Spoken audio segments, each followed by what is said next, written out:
हाँ जी, नमस्कार आप सभी को। आप सभी का स्वागत है अपने इस YouTube चैनल एड्यूरोही पर। मैं आपका अपना विजय भारत आप सभी का स्वागत करता हूं। जैसे कि आपको पता है, हम डेली करंट अफेयर्स एनालिसिस किया करते हैं विद एमसीक्यूज, और इसी के साथ में हम एक सीरीज चलाया करते हैं आज का इतिहास। यानी कि आज के दिन इतिहास में क्या घटित हुआ था, वो सब बातें भी हम कवर करते हैं और उससे संबंधित भी मल्टीपल चॉइस क्वेश्चन पूछते हैं। तो जो हमारी क्लास है वो सुबह 6 बजे प्रीमियर लगाई जाती है। इस क्लास के दो भाग होते हैं। पहले भाग में हम करंट अफेयर्स की न्यूज जो है वो कवर करते हैं और उससे संबंधित मल्टीपल चॉइस क्वेश्चन करते हैं, और दूसरे भाग में हम आज के इतिहास के बारे में जानते हैं और फिर उससे संबंधित भी मल्टीपल चॉइस क्वेश्चन जो बनते हैं वो पूछते हैं। तो इस प्रकार हमारी कक्षा के दो भाग हैं ये। तो सभी का आज के दिन यानी कि 26 अप्रैल के दिन सुप्रभात सीरीज में भरपूर अभिनंदन है। तो जैसे कि आपको पता है 24 तारीख और 25 तारीख को आपकी क्लास नहीं हो पाई थी। उसके लिए हम आपसे क्षमा चाहते हैं, क्योंकि लैपटॉप में कुछ तकनीकी गतिविधियां काम नहीं कर रही थी। इसी वजह से आज आपके सामने 24, 25 और 26 अप्रैल की क्लासेस उपलब्ध हैं। यानी कि आप कह सकते हैं इन 3 दिन की करंट अफेयर्स की न्यूज को और 3 दिन के इतिहास को मर्ज करके इसी एक कक्षा में लाने का प्रयास किया है। तो चलिए जी, बहुत बहुत स्वागत है आप सभी का। पहली न्यूज की तरफ हम चलते हैं। No information available on president Murmu returning files for reconsideration, Rashtrapati Bhavan says in RTI response. Rashtrapati Bhavan ने आरटीआई के जवाब में कहा कि राष्ट्रपति मुर्मू द्वारा पुनर्विचार के लिए फाइलें लौटाने के बारे में कोई जानकारी उपलब्ध नहीं है। इस न्यूज को समझने के लिए आपको हमारे भारत के संविधान का अनुच्छेद 111 समझना पड़ेगा। 111 अनुच्छेद क्या कहता है कि राष्ट्रपति संसद के दोनों सदनों द्वारा पारित किसी बिल पर अपनी स्वीकृति रोक सकते हैं। जब हम बात करते हैं लोकसभा की और जब हम बात करते हैं राज्यसभा की, जैसे कि कोई भी बिल पारित कर दिया जाता है इन दोनों सदनों के द्वारा, अगर राष्ट्रपति चाहते हैं कि वो स्वीकार ना किया जाए, उसमें कुछ कमियां हैं उसको सुधारा जाए, तो वो अपनी स्वीकृति रोक सकते हैं।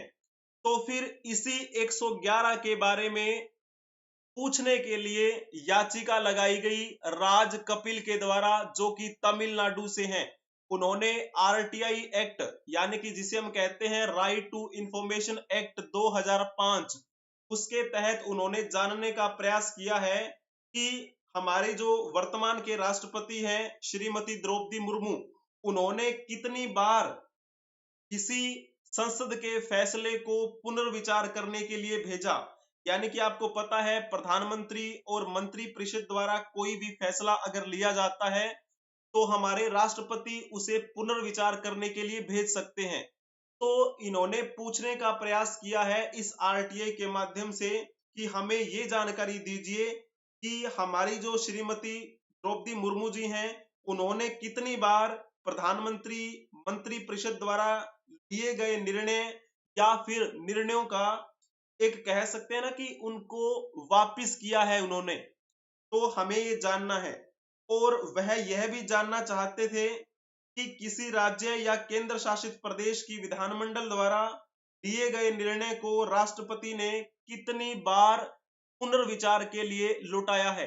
तो यानी कि सिंपल सादा मतलब यही है कि वो ये जानना चाहते हैं क्या वास्तव में हमारे राष्ट्रपति ने इस 111 अनुच्छेद का प्रयोग किया है, या फिर कि जो आपके प्रधानमंत्री हैं उन्होंने जो निर्णय ले लिया, उनकी कैबिनेट ने जो निर्णय ले लिया वो फाइनल है। तो आपको पता है हमारे जो वर्तमान में राष्ट्रपति हैं श्रीमती द्रौपदी मुर्मू, उनकी जो एक कंडीशन है उनको देखकर भी क्या है, तरह तरह के एक क्वेश्चन किए जाते हैं विपक्षी पार्टियों के द्वारा, है ना। तो इसी वजह से शायद ये इन्होंने जानने का प्रयास किया है कि क्या वास्तव में इन्होंने अपनी शक्ति का प्रयोग किया है या फिर नहीं किया है। तो ये बड़ा प्रश्न है। तो यहाँ पर आप देख पा रहे होंगे, ये है हमारा राष्ट्रपति भवन। ऐसा दिखता है, बड़ा प्यारा दिखता है ये राष्ट्रपति भवन, जिसमें हमारे राष्ट्रपति रहा करते हैं। और यहाँ पर ये जो दिखाई दे रहा होगा, ये कौन सा पार्क है? ये है अमृत उद्यान। अमृत उद्यान। और पहले इसे किस नाम से जाना जाता था? तो पहले इसे मुगल गार्डन के नाम से जाना जाता था, मुगल गार्डन। बाद में इसका नामकरण कर दिया गया, एक नया नाम रख दिया गया। तो यहाँ पर आप देख रहे हैं राष्ट्रपति भवन की एक ऑफिशियल वेबसाइट का स्क्रीनशॉट। तो वहां पर जब आप क्लिक करेंगे ना राष्ट्रपति भवन नाम से, तो वहां पर ऐसा इंटरफेस दिखेगा। यहाँ पर लिखा हुआ है राष्ट्रपति भवन, ये रहा अमृत उद्यान लिखा हुआ है ना, जैसे मैंने अभी आपको बड़ी फोटो करके दिखाया है। तो यहाँ पर ये म्यूजियम के लिए है, ये राष्ट्रपति, ठीक है ना। और बाकी भी यहाँ पर राष्ट्रपति निवास के बारे में बताया गया है। जब आप इनकी ऑफिशियल वेबसाइट पर जाएंगे तो वहां पर एक बटन होगा, टेक ए वर्चुअल टूर। जब आप इस पर क्लिक करेंगे ना, तो आप एक नई दुनिया में पहुंच जाएंगे, बड़ा ही मजा आएगा। आप घर बैठे बैठे वर्चुअल टूर का आनंद ले सकते हैं, राष्ट्रपति भवन को आप यहाँ पर देख सकते हैं। तो चलिए जी, आपको पता है वर्तमान में हमारी राष्ट्रपति है श्रीमती द्रौपदी मुर्मू, जो कि एक महिला है। तो आप ये बताने का प्रयास करेंगे कि हमारे भारत की पहली महिला राष्ट्रपति कौन थी? पहली महिला राष्ट्रपति कौन थी? आपको ये बता देना है, जल्दी से बताएंगे। तो जिन्होंने इसमें ऑप्शन टिक किया होगा ना, प्रतिभा पाटिल, उनका बिल्कुल ठीक रहेगा। प्रतिभा पाटिल भारत की पहली महिला राष्ट्रपति बनी। और जब हम बात करते हैं इनका जन्म कब हुआ था, इनका जन्म 19 दिसंबर 1934 को हुआ। एक भारतीय राजनीतिज्ञ थी और इन्होंने क्या किया था, इन्होंने भारत के राष्ट्रपति के रूप में 2007 से लेकर 2012 तक कार्यभार संभाला। और ये हमारे भारत की 12वीं राष्ट्रपति रही, 12वें नंबर की राष्ट्रपति रही। तो जब हम श्रीमती द्रौपदी मुर्मू की बात करते हैं, तो ये कौन से नंबर के राष्ट्रपति हैं? आप कमेंट में बताने का प्रयास करेंगे। वर्तमान में जो हमारे राष्ट्रपति हैं वो कौन से नंबर के राष्ट्रपति हैं? तो सिंपल सी बात है, क्वेश्चन हमसे पूछा गया है कि पहली महिला राष्ट्रपति कौन थी, तो प्रतिभा पाटिल का नाम आपको लिख देना है। ये 12वीं राष्ट्रपति रही और राष्ट्रपति बनने से पहले ये राजस्थान की राज्यपाल भी रही थी। 2004 से लेकर 2007 तक इन्होंने राजस्थान के राज्यपाल के रूप में भी कार्यभार संभाला। ठीक है, तो इस प्रकार आपको इनसे संबंधित कुछ पॉइंट जो है वो याद रखने हैं। अब आप नेक्स्ट क्वेश्चन के बारे में बताने का प्रयास करेंगे कि निम्नलिखित में से किसे भारत के राष्ट्रपति द्वारा नियुक्त नहीं किया जाता है। तो आप बताएंगे कि किसे राष्ट्रपति द्वारा नियुक्त नहीं किया जाता, जल्दी से आप बताने का प्रयास करेंगे। तो जिन्होंने इसमें ऑप्शन टिक किया होगा ना, बी ऑप्शन, उनका बिल्कुल ठीक रहेगा। भारत के राष्ट्रपति द्वारा उपराष्ट्रपति का नियुक्तिकरण नहीं होता है। तो जब हम बात करते हैं बाकी 3 ऑप्शंस के बारे में, जैसे कि मुख्य चुनाव आयुक्त की बात करते हैं, तो इनकी नियुक्ति किसके द्वारा होती है? आप कहेंगे राष्ट्रपति द्वारा होती है। और वर्तमान में हमारे मुख्य चुनाव आयुक्त कौन है? तो आप लिख देंगे राजीव कुमार जी हैं, ठीक है ना। और 2 अन्य चुनाव आयुक्त भी हैं, तो वो चुनाव आयुक्त कौन है? तो आपका नाम क्या लिखेंगे आप? एक तो है सुखबीर सिंह संधू जी और एक नाम और है ज्ञानेश कुमार जी, 2 हैं। तो ठीक है ना। तो इनकी नियुक्ति कौन करता है? राष्ट्रपति करते हैं। प्रधानमंत्री की बात की जाए तो प्रधानमंत्री की नियुक्ति भी कौन करते हैं? राष्ट्रपति किया करते हैं। और राज्यपाल जो होते हैं, हर राज्य के अलग अलग राज्यपाल होते हैं, तो इन सभी की नियुक्ति राष्ट्रपति के द्वारा ही की जाती है। और बाकी कौन कौन से ऐसे पद हैं जिनकी नियुक्ति राष्ट्रपति द्वारा की जाती है? तो जैसे एक बात करते हैं हम भारत के महान्यायवादी के बारे में। तो भारत का जो महान्यायवादी होता है उसकी नियुक्ति भी किसके द्वारा की जाती है? हमारे माननीय राष्ट्रपति के द्वारा की जाती है। और तो यहां पर अगर लिखा जाए नियंत्रक एवं महालेखा परीक्षक, तो नियंत्रक एवं महालेखा परीक्षक जो होते हैं उनकी भी नियुक्ति हमारे माननीय राष्ट्रपति जी द्वारा की जाती है। तो इस प्रकार आपको ये कुछ बातें हैं जो ध्यान में रखनी है, ठीक है ना। चलिए जी, बहुत बढ़िया। उपराष्ट्रपति की नियुक्ति राष्ट्रपति नहीं किया करते हैं, ये बात आपको ध्यान में रखनी है। चलिए जी, अब हम चलते हैं दूसरी न्यूज की तरफ। यहाँ पर जैसे आपको पता है, heavy rain storm kill 4 in southern China, 10 other missing. तो हमारा जो एक पड़ोसी देश है चाइना, वहां पर हैवी रेन स्टॉर्म आया हुआ है जिसमें 4 लोगों की मौत हो गई है और 10 लोग अभी घायल हैं। तो ये जो न्यूज है हमें कवर करनी थी उस दिन, लेकिन ये न्यूज तो देखो हर जगह पे विपदा आती है, हर देश अपने अपने स्तर पर उसे सुलझाने का प्रयास भी करता है। ठीक ऐसे ही चाइना भी प्रयास कर रहा है, लेकिन हमें क्या है, हमें चाइना और भारत के संबंधों में एक क्वेश्चन करना है अच्छा सा, ठीक है ना। तो चलो वो देखेंगे। इन्होंने अपने ऑफिशियल न्यूज एजेंसी, ये लिखा हुआ है जिनहुआ, उनकी तरफ से बताया है कि इनकी जो जाओकिंग सिटी है वहां पर ये एक रेन स्टॉर्म आया है जिसमें कुछ लोगों की मृत्यु हो चुकी है। तो चलो जी, यहाँ पर ये दृश्य आप देख पा रहे होंगे। यहाँ पर इनका देखो बिल्डिंग स्ट्रक्चर देखिए किस तरीके का है, और यहाँ पर इनकी जो गलियां हैं वो यहाँ पर आप देख सकते हैं। तो अब मेनली तो ये क्वेश्चन करना था, आप इसके बारे में बताने का प्रयास करेंगे। चीन के संदर्भ में निम्नलिखित कथनों पर विचार कीजिए और बताएं कि कौन सा कथन सत्य नहीं है। तो जल्दी से आप बताएंगे। भारत और चीन की जब हम बात करते हैं तो कन्फ्लिक्ट बना ही रहता है। चीन अपनी विस्तारवादी नीतियों के तहत अपने इस देश का जो सीमा है उसका विस्तार करना चाहता है, ठीक है। तो वो भारत को भी जकड़ रहा है, धीरे धीरे कोशिश करता है। कभी वो अरुणाचल प्रदेश का नाम बदल देता है, कभी अरुणाचल प्रदेश के कुछ हिस्सों को कहता है कि ये मेरे हैं, कभी लद्दाख के क्षेत्र में ये तनातनी रखता है, कभी कहीं कभी कहीं। तो चलो इस क्वेश्चन के बारे में बताइएगा, कौन सा कथन सत्य नहीं है वो बताना है। तो चीन की राष्ट्रीय राजधानी बीजिंग है, ये बात तो ठीक लिखी हुई है, ये तो सत्य है। भारत के 4 राज्यों की सीमा चीन के साथ लगती है, तो आप कहेंगे जी हाँ, ये बात भी बिल्कुल ठीक लिखी हुई है। तो 4 राज्यों के साथ लगती है, प्लस में एक यूटी के साथ लगती है। तो ठीक है ना, एक यूटी के साथ लगती है और 4 राज्यों के साथ लगती है। यहाँ पर मैप के माध्यम से आप देखने का प्रयास करेंगे। जैसे हम बात करते हैं, हमारा एक राज्य कौन सा है, हिमाचल प्रदेश, दूसरा है आपका उत्तराखंड, तीसरा है आपका सिक्किम और चौथा राज्य है आपका अरुणाचल प्रदेश। तो ये 4 राज्य हैं जो चाइना के साथ लगते हैं। तो दूसरा पॉइंट आपका बिल्कुल ठीक लिखा हुआ था। लेकिन लद्दाख के बारे में अगर कहा जाए तो ये क्या है, ये एक हमारी यूटी है, यानी कि केंद्र शासित प्रदेश है। तो दूसरा पॉइंट भी ठीक लिखा हुआ है।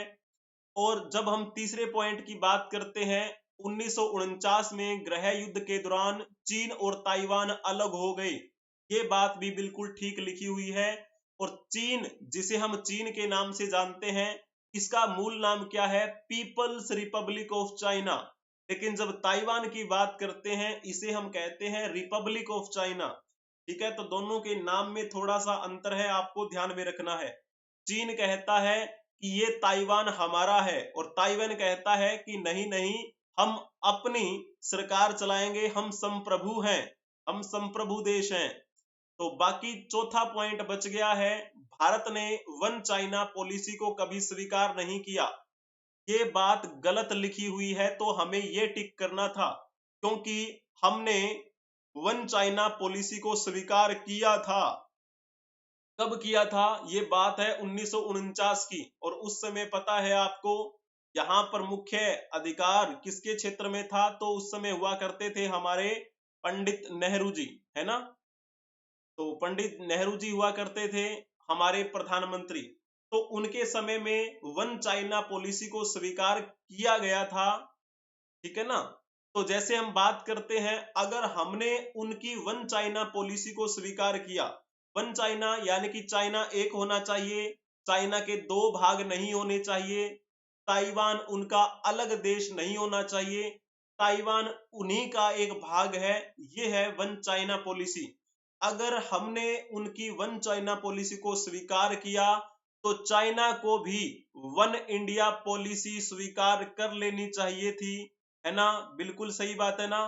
तो उसे क्या दिक्कत है जब हम कहते हैं कि ये पाक ऑक्यूपाइड कश्मीर हमारा है, तो उसे भी कहना चाहिए कि अगर आपने वन चाइना पॉलिसी को स्वीकार किया है तो हम भी वन इंडिया पॉलिसी को स्वीकार करते हैं। पाकिस्तान और भारत के साथ जो आपका मुद्दा है, जो आपका सीमा विवाद है, इसे आप खुद निपटिए, कह सकता है ना। तो ये तो समझदारी वाली बात है अगर ऐसा हो तो। लेकिन वो तो क्या है, अपने इस विस्तारवादी नीतियों के तहत चलता रहता है बेवकूफों की तरह, ठीक है। तो Papua New Guinea appoints first defence adviser to India. Papua New Guinea जो है वो एक देश है, इन्होंने भारत के लिए अपना पहला रक्षा सलाहकार नियुक्त किया है, कोल एडिसन नेप्यो। ये जो रक्षा सलाहकार के रूप में काम करेंगे, ठीक है ना। तो यहां पर अब आपको बातें ध्यान में रखनी है। तो इनको 17 अप्रैल को पीएनजी के कार्यवाहक प्रमुख रक्षा बल कोमोडोर फिलिप कोले द्वारा विदाई दे दी गई थी। तो यहाँ पर ये काम करने वाले हैं। तो इससे क्या है, हमारे भारत और पपुआ न्यू गिनी देश के बीच में रक्षा सहयोग बढ़ेगा, ये एक अहम महत्वपूर्ण कदम रहेगा। तो पीएनजी ने भारत के लिए अपना पहला रक्षा सलाहकार नियुक्त कर दिया है, ठीक है ना। पीएनजी शॉर्ट फॉर्म लिखी हुई है, पीएनजी पपुआ न्यू गिनी, तो ये एक देश है ना।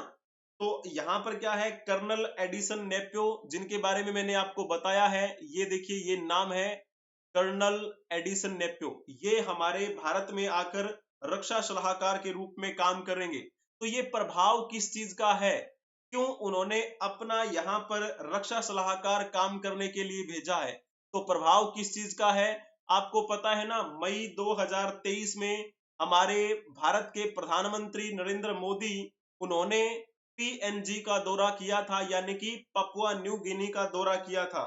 और वहां पर एक सम्मेलन हो रहा था, क्या नाम था उस सम्मेलन का, forum for India Pacific island corporation, जिसे हम क्या बोलते हैं, फिपिक। उस फिपिक सम्मेलन में भी हिस्सा लिया था हमारे प्रधानमंत्री नरेंद्र मोदी ने। तो जहां उन्होंने स्वतंत्र और खुले इंडो पैसिफिक क्षेत्र के पक्ष में बात की थी, और आगे हम किस प्रकार से विकास कर सकते हैं इस क्षेत्र का, उससे संबंधित भी बातें की, और भारत की प्रतिबद्धता पर भी ध्यान केंद्रित करवाया था उन सब का। तो फिर वो प्रभावित हुए, और आज आपके सामने है कि पपुआ न्यू गिनी ने भारत के लिए अपना पहला रक्षा सलाहकार नियुक्त कर दिया है। तो ये है हमारा प्यारा भारत। यहाँ पर आप देख पा रहे होंगे, इधर कई देश पड़ते हैं, जैसे Myanmar, Thailand, Laos, Cambodia, Vietnam, Malaysia, Singapore, Brunei, है ना। तो ये सारे के सारे देश हैं, फिलीपींस, इंडोनेशिया। करते करते जब आप यहाँ पर आएंगे तो ये देखिए रेड डॉट बने हुए हैं, तो ये रेड डॉट बने हुए ना, यही है आपका पीएनजी, यानी कि पपुआ न्यू गिनी, ये एक देश का नाम है। तो इतना सा डिफरेंस है। तो इस क्षेत्र में, यानी कि जो ये इंडो पैसिफिक रीजन है ना, इस क्षेत्र में किस प्रकार से हम बेहतरीन प्रदर्शन कर सकते हैं एक दूसरे के साथ मिलकर, उन सभी पहलुओं पर ये ध्यान देंगे, और रक्षा प्रणाली किस प्रकार से बेहतरीन की जा सकती है, इन पर भी इनकी बातचीत होगी। अब आप एक क्वेश्चन बता दीजिए, मैंने अभी आपसे एक बात की थी फिपिक के बारे में, जिसे हिंदी में कहते हैं भारत प्रशांत द्वीप सहयोग मंच, इंग्लिश में कहें तो इंडिया पैसिफिक आइसलैंड कॉरपोरेशन, जिसके तीसरे सम्मेलन में कौन गए थे, हमारे भारत के प्रधानमंत्री नरेंद्र मोदी गए थे, और उन्होंने यहाँ पर कुछ बातें रखी, विकास के पहलुओं के बारे में बातें की, जिसका परिणाम हमने देखने को भी मिला। तो अब आप ये बताइए कि ये जो फिपिक है इसकी स्थापना कब हुई थी, तो ये बताना है आपको, बड़ा ही प्यारा है। जल्दी से आप इसके बारे में बताएंगे। जिन्होंने लिखा होगा ना इसमें 2014, उनका बिल्कुल ठीक रहेगा। फिपिक की स्थापना नवंबर 2014 में हुई थी। और वैसे आपको पता है हमारे यहाँ पर एक डायलॉग जो बड़ा प्रसिद्ध है, हम क्या बोलते हैं, इंडिया एक्ट ईस्ट पॉलिसी। तो हमारा जो भारत है वो ईस्ट पॉलिसी की तरफ काम कर रहा है, यानी कि हमारे भारत के जो पूर्व में देश पड़ते हैं यानी कि इस डायरेक्शन में, उन पर भी हमें ध्यान में रखना है, उनके साथ भी हमें संबंध बनाना है। वहीं और तो और हमारे भारत के अंदर भी जो पूर्वी जो राज्य हैं उनके साथ भी हमें बेहतरीन समन्वय बनाते हुए चलना है, उनका भी विकास करना है। भारत से बाहर निकलेंगे तो भारत के बाहर पूर्वी दिशा में जो देश पड़ते हैं उनके साथ किस प्रकार से हमें बेहतरीन संबंध बनाने हैं, उन सब पहलुओं के बारे में हमें कोई ना कोई कदम उठाना है अंतरराष्ट्रीय स्तर पर। तो उसी इंडिया एक्ट ईस्ट पॉलिसी का हिस्सा है हमारा ये फिपिक। तो इसका नाम क्या है, forum for India Pacific island corporation. तो जैसे हम बात करते हैं इसी पहल के अंतर्गत इसकी स्थापना की गई थी। इसमें एक तो हमारा प्यारा देश भारत है और इसके साथ में 14 देश अलग हैं। जैसे हम बात करते हैं कौन कौन से हैं, Cook island, Fiji, Kiribati, Marshall island, Micronesia, Nauru, Niue, Palau, Papua New Guinea, Samoa, Solomon, Tonga, Tuvalu, Vanuatu. तो इन सब के बीच में ये क्या हुआ था, ये एक सहयोग हुआ और इन्होंने आपस में निर्णय लिया कि हम किस प्रकार से हमारा विकास करेंगे, हमारे इस क्षेत्र का विकास करेंगे। तो एक बहुराष्ट्रीय समूह आप कह सकते हैं इसे। तो फिर जैसे हम बात करते हैं इसकी स्थापना मैंने अभी क्या बताया आपको, 2014 में हुई थी। तो जाहिर सी बात है इसका पहला सम्मेलन भी 2014 में ही होगा। तो इसका पहला सम्मेलन कहां पे हुआ था, सुआ। और ये सुआ कहां पर है, ये फिजी में पड़ता है। फिजी एक देश है जो इसका हिस्सा है। फिर दूसरे सम्मेलन की जब बात करते हैं, दूसरा सम्मेलन इसका अगले ही साल हुआ था 2015 में। और ये कहां पर किया गया था, ये किया गया जयपुर। और जयपुर हमारा कहां पड़ता है, राजस्थान, भारत के राजस्थान में पड़ता है ये। तो दूसरा अधिवेशन यहां हुआ। और फिर जैसे मैंने अभी आपको बताया था पीछे, हमारे देश के प्रधानमंत्री ने हिस्सा लिया था, है ना, तीसरे इस सम्मेलन में। तो अब आप इस तीसरे सम्मेलन के बारे में बताएंगे कि तीसरा सम्मेलन कहां हुआ था। तो जल्दी से बता देंगे, बड़ा प्यारा सा है, इसमें कोई भी मुश्किलात आपको नहीं होनी चाहिए, ठीक है ना। चलिए जी, अब आप इसके बारे में बताएंगे पापुआ न्यू गिनी, जिसे हम पीएनजी बोल रहे हैं।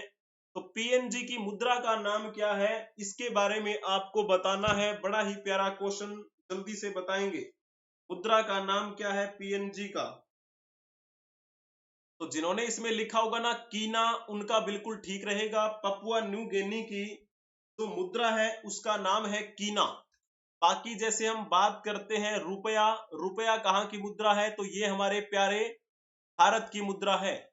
रूबल की बात करते हैं तो रूबल कहाँ का है, तो ये तो रूस का है ना। तो रियाल के बारे में मैंने आपको बहुत बार बताया हुआ है, बहुत बार। ये आप कमेंट में बताएंगे कि रियाल कहाँ की मुद्रा का नाम है, तो जल्दी से आप इसके बारे में भी बता देंगे। अब हम चलते हैं नेक्स्ट न्यूज की तरफ। तो ये भी विश्व स्तरीय एक अच्छी न्यूज है। विश्व ऊर्जा सम्मेलन के मंत्री स्तरीय गोलमेज सम्मेलन में ऊर्जा सुरक्षा, पहुंच और स्थिरता से जुड़े उभरते ऊर्जा परिदृश्य के प्रबंधन तरीकों पर चर्चा की गई। धीरे धीरे हम समझेंगे। जब आप बात करते हैं विश्व ऊर्जा सम्मेलन की, इसे इंग्लिश में कहा जाता है वर्ल्ड एनर्जी कांग्रेस, ठीक है ना। तो इसका जो आप कह सकते हैं 26वां संस्करण आयोजित किया गया था 24 अप्रैल 2024 को। यहां पर ये फोटो देख पा रहे होंगे, ये इनकी ऑफिशियल वेबसाइट का मैंने स्क्रीनशॉट लिया है ताकि आपको मैं दिखा सकूं। ठीक है, तो यहां पर लिखा हुआ है ना 26th वर्ल्ड एनर्जी कांग्रेस और लिखा हुआ है रोटरडैम नीदरलैंड, यानी कि 26वां जो संस्करण का आयोजन होने वाला है वो नीदरलैंड के रोटरडम में होगा।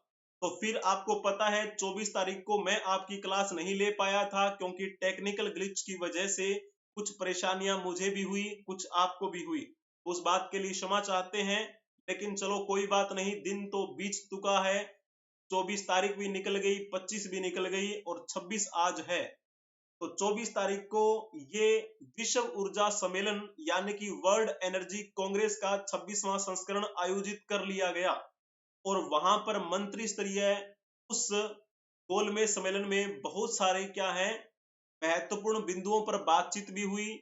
और इस गोलमेज सम्मेलन में दुबई में हुए COP28 संयुक्त राष्ट्र जलवायु परिवर्तन सम्मेलन के महत्वपूर्ण रूप से अत्यंत प्रभावी रहने वाले संदर्भों पर चर्चा हुई। इसी के साथ साथ जब बात करते हैं इस विश्व ऊर्जा सम्मेलन के तीसरे दिन जो गोलमेज बैठक हो रही थी, तो उसमें नीदरलैंड के उप प्रधानमंत्री और जलवायु एवं ऊर्जा नीति मंत्री श्री रोब जेटन ने भी भाग लिया था। और इसी अवसर पर भारत सरकार के विद्युत मंत्रालय में सचिव श्री पंकज अग्रवाल और विभिन्न देशों और संगठनों के वरिष्ठ प्रतिनिधि भी उपस्थित रहे। ठीक है, तो यहाँ पर आप बात कर सकते हैं COP28 के बारे में बातें हुई। COP28 में भारत की क्या महत्वपूर्ण भूमिका रही विश्व स्तर पे, वो सब बातें भी इसमें देखने को मिली। और भारत के बारे में कुछ एक अच्छा वहां पर पॉजिटिव पॉइंट देखा गया और उन्होंने कहा कि हर वर्ष ऊर्जा दक्षता सुधार की वैश्विक दर को दोगुना करने और 2030 तक वैश्विक नवीकरणीय क्षमता को 3 गुना करने की COP28 नवीकरणीय ऊर्जा और नवीकरणीय ऊर्जा दक्षता प्रतिबद्धताओं की दिशा में कार्य करना, ये G20 नई दिल्ली लीडर्स घोषणा पत्र भारत के प्रयासों का प्रमाण है। ठीक है, तो यहां पर आप देख सकते हैं। और सचिव ने यह भी कहा कि COP27 और G20 मंचों पर वैश्विक सहमति की दिशा में आगे बढ़ते हुए दीर्घकालिक जीवन शैली का समर्थन करने के लिए भारत के मिशन लाइफ की सराहना की गई। आपको पता है भारत ने कौन सा दिया था मिशन लाइफ, तो इसकी फुल फॉर्म क्या होती है आपको पता होनी चाहिए, आप बताएं कमेंट में। ठीक है, उन्होंने carbon capture, utilisation and storage और हरित हाइड्रोजन पर बल देने के साथ कार्बन तटस्थता की दिशा में महत्व परिवर्तन लाने की COP28 की मान्यता के संदर्भ में भी चर्चा की। यानी कि मोटा मोटा अगर बात करें तो बहुत बेहतरीन ये सम्मेलन रहा, 26वां सम्मेलन रहा ये। ठीक है, कहाँ हुआ? नीदरलैंड के कौन सी जगह पे? अभी आपको जैसे बताया है रोटरडैम में, नीदरलैंड के रोटरडैम में 26वां विश्व ऊर्जा सम्मेलन आयोजित किया गया। तो 4 दिवसीय ये सम्मेलन रहा। वैश्विक ऊर्जा में विश्व ऊर्जा परिषद की शताब्दी का प्रतीक मानते हुए यहाँ पर बहुत सारे मुद्दों पर क्या है बातें हुई और किस प्रकार से एक अशांत और तेजी से परिवर्तन जो हो रहे हैं उनमें हम किस प्रकार से अच्छी भूमिका निभा सकते हैं कि विकास हो लेकिन अच्छा हो, बेहतरीन हो, नुकसान ना पहुंचे। तो ये जो विश्व ऊर्जा सम्मेलन होते हैं ये किसके द्वारा आयोजित करवाए जाते हैं? विश्व स्तर पे एक परिषद बनी हुई है जिसका नाम है विश्व ऊर्जा परिषद। भारत भी इसका एक सदस्य है। तो यह परिषद ऊर्जा की निरंतर आपूर्ति और उपयोग को बढ़ावा देने के उद्देश्य से 1923 में स्थापित हुई थी और विश्व स्तर का एक निकाय है। ठीक है, भारत की बात करें तो भारत इसके शुरुआती देशों में से ही एक रहा और यह 1924 में परिषद में शामिल हुआ था। ठीक है, तो इंडिया भारत सरकार के विद्युत मंत्रालय के संरक्षण में कोयला, नवीन और नवीकरणीय ऊर्जा, पेट्रोलियम, प्राकृतिक गैस और विदेश मंत्रालयों के सहयोग से कार्य करता है।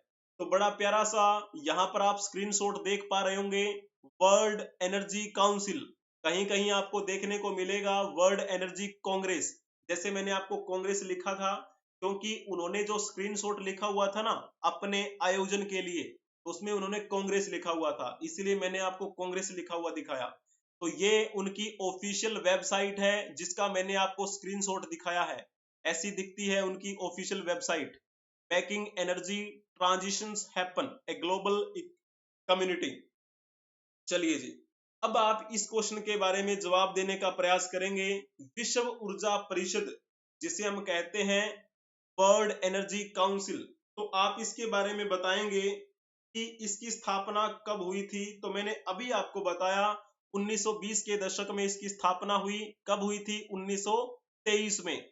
और 1924 में भारत इस परिषद का सदस्य बना, यानी कि भारत इसके शुरुआती सदस्य देशों में से ही एक देश है।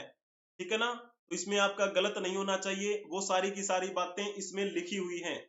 तो फिर हम नेक्स्ट न्यूज की तरफ चलते हैं। Hamas officially says group would lay down its weapon if a two-state solution is implemented।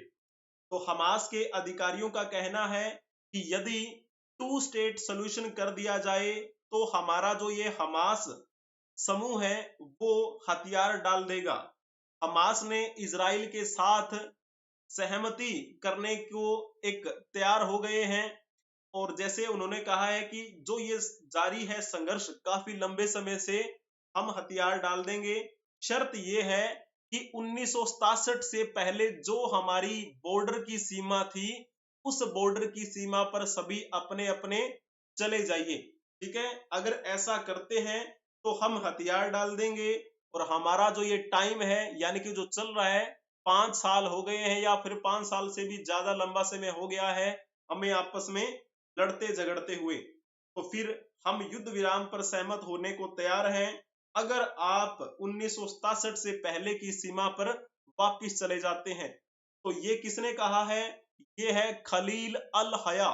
तो खलील अल हया ने संघर्ष विराम वार्ता के बीच में ये टिप्पणी की है और ये सुझाव दिया कि हमारा जो ये हमास है वो निरस्त्रीकरण कर देगा और आधिकारिक तौर पर इजराइल के विनाश के लिए प्रतिबद्ध आतंकवादी समूह द्वारा एक महत्वपूर्ण ये रियायत मिलेगी।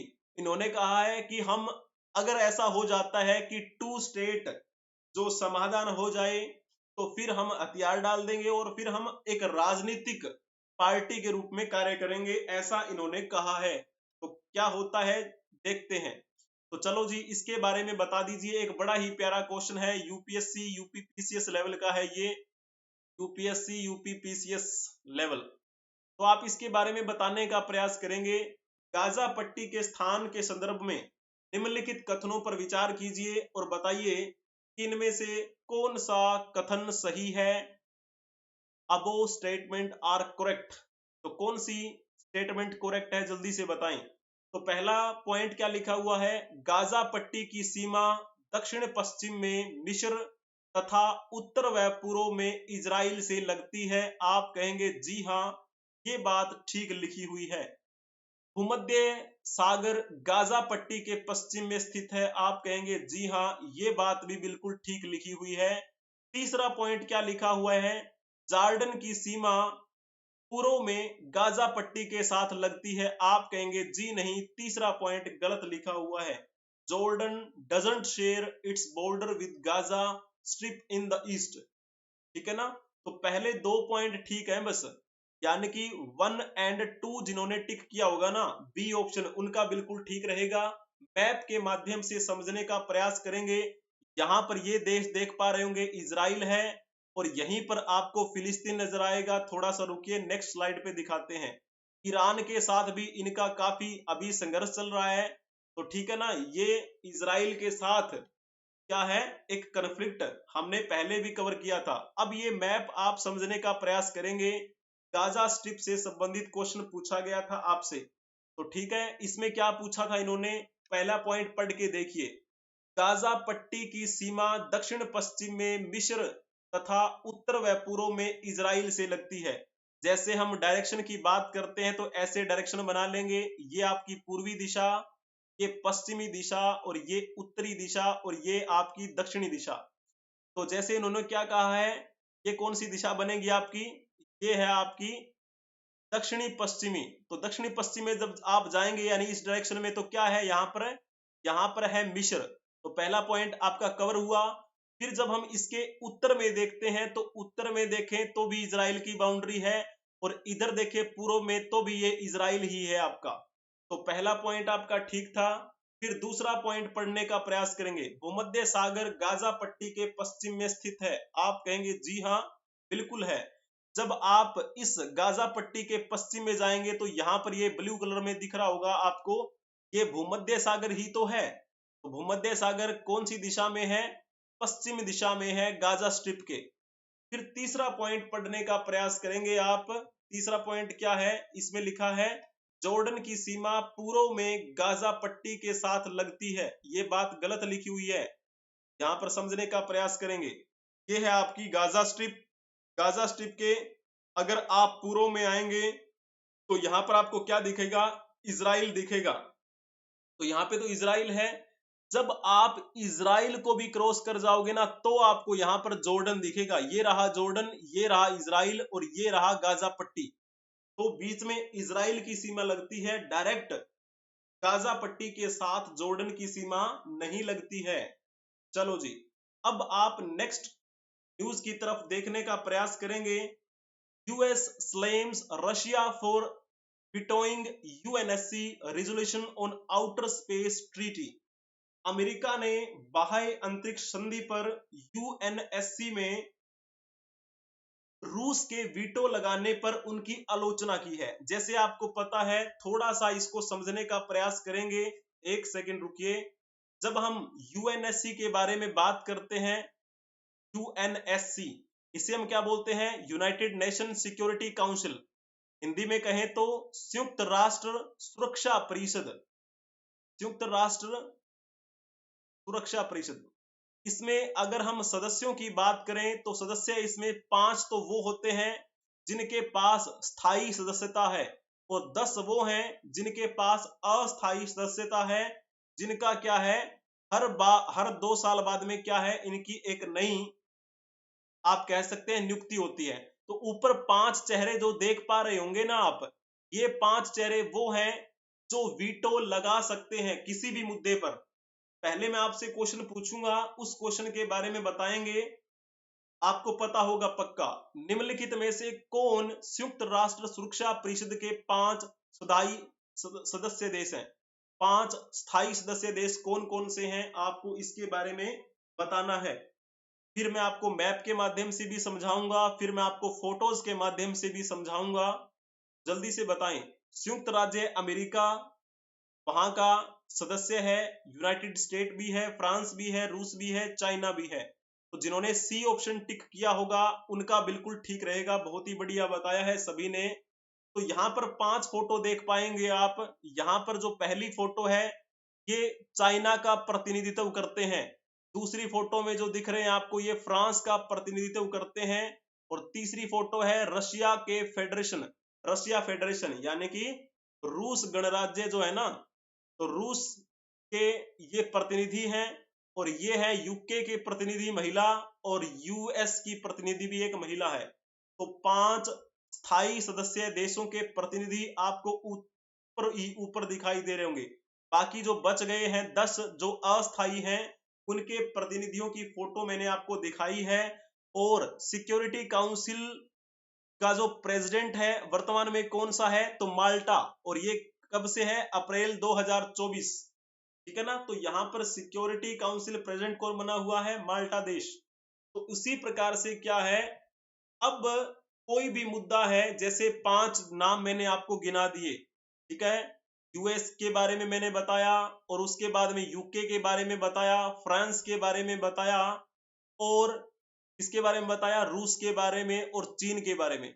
जब कोई भी मुद्दा यूएनएससी में लाया जाता है, यानी कि संयुक्त राष्ट्र सुरक्षा परिषद में लाया जाता है, इन 5 में से अगर किसी ने अपनी पावर का इस्तेमाल कर दिया, यानी कि वीटो पावर होती है 5 के पास, 5 के 5 अगर सहमत हैं, तो ही वो क्या होगा? पारित होगा, अन्यथा नहीं होता। तो फिर जैसे आपको पता है, इस संयुक्त राष्ट्र सुरक्षा परिषद में एक सुझाव लाया गया, एक प्रस्ताव लाया गया जिसका नाम क्या रखा, बाह्य अंतरिक्ष संधि, यानी कि आउटर स्पेस ट्रीटी। तो इससे संबंधित जो ये लाया गया सुझाव, तो रूस ने क्या कर दिया, रूस ने वीटो लगा दिया। अब वीटो लगा दिया, इनको पसंद नहीं आया होगा ये, इसी वजह से अमेरिका वालों ने रूस की क्या की है, आलोचना की है कि ये तो बहुत गलत है ना। तो इन्होंने अपनी जो बात है वो लिखी है। प्रस्ताव में कानूनी रूप से बाध्यकारी बाध्यता रखी गई थी कि देशों को परमाणु हथियारों सहित जितने भी सामूहिक विनाश के हथियार हैं उनको अपने कहा नहीं रखना चाहिए, आउटर स्पेस में नहीं रखना चाहिए, यानी कि इस कक्षा में नहीं रखना चाहिए किसी भी एक बड़े परमाणु हथियार को। तो फिर संयुक्त राज्य अमेरिका ने रूस के बारे में भी कहा है कि ये इन्होंने गलत किया, जिसमें कानूनी रूप से बाध्यकारी दायित्व रखा गया था। ये दायित्व का पालन रूस को भी करना चाहिए। ये सबके लिए है कि कोई भी देश परमाणु हथियार सहित सामूहिक विनाश के हथियार कक्षा में नहीं रखे।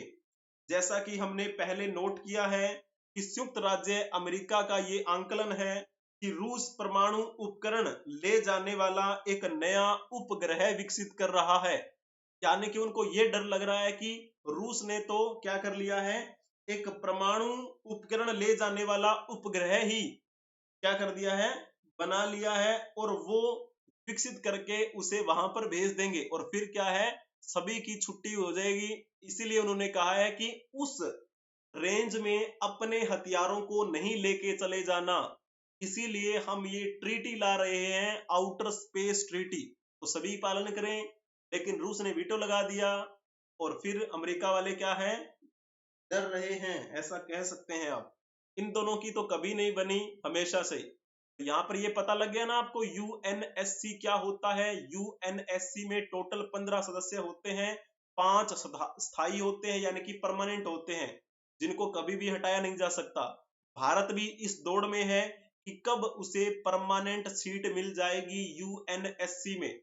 तो और भी देश हैं, जर्मनी भी है, जापान भी है, ब्राजील भी है, सभी लगे हुए हैं कि हमें परमानेंट सीट मिले उसमें, यूएनएससी में, ठीक है ना।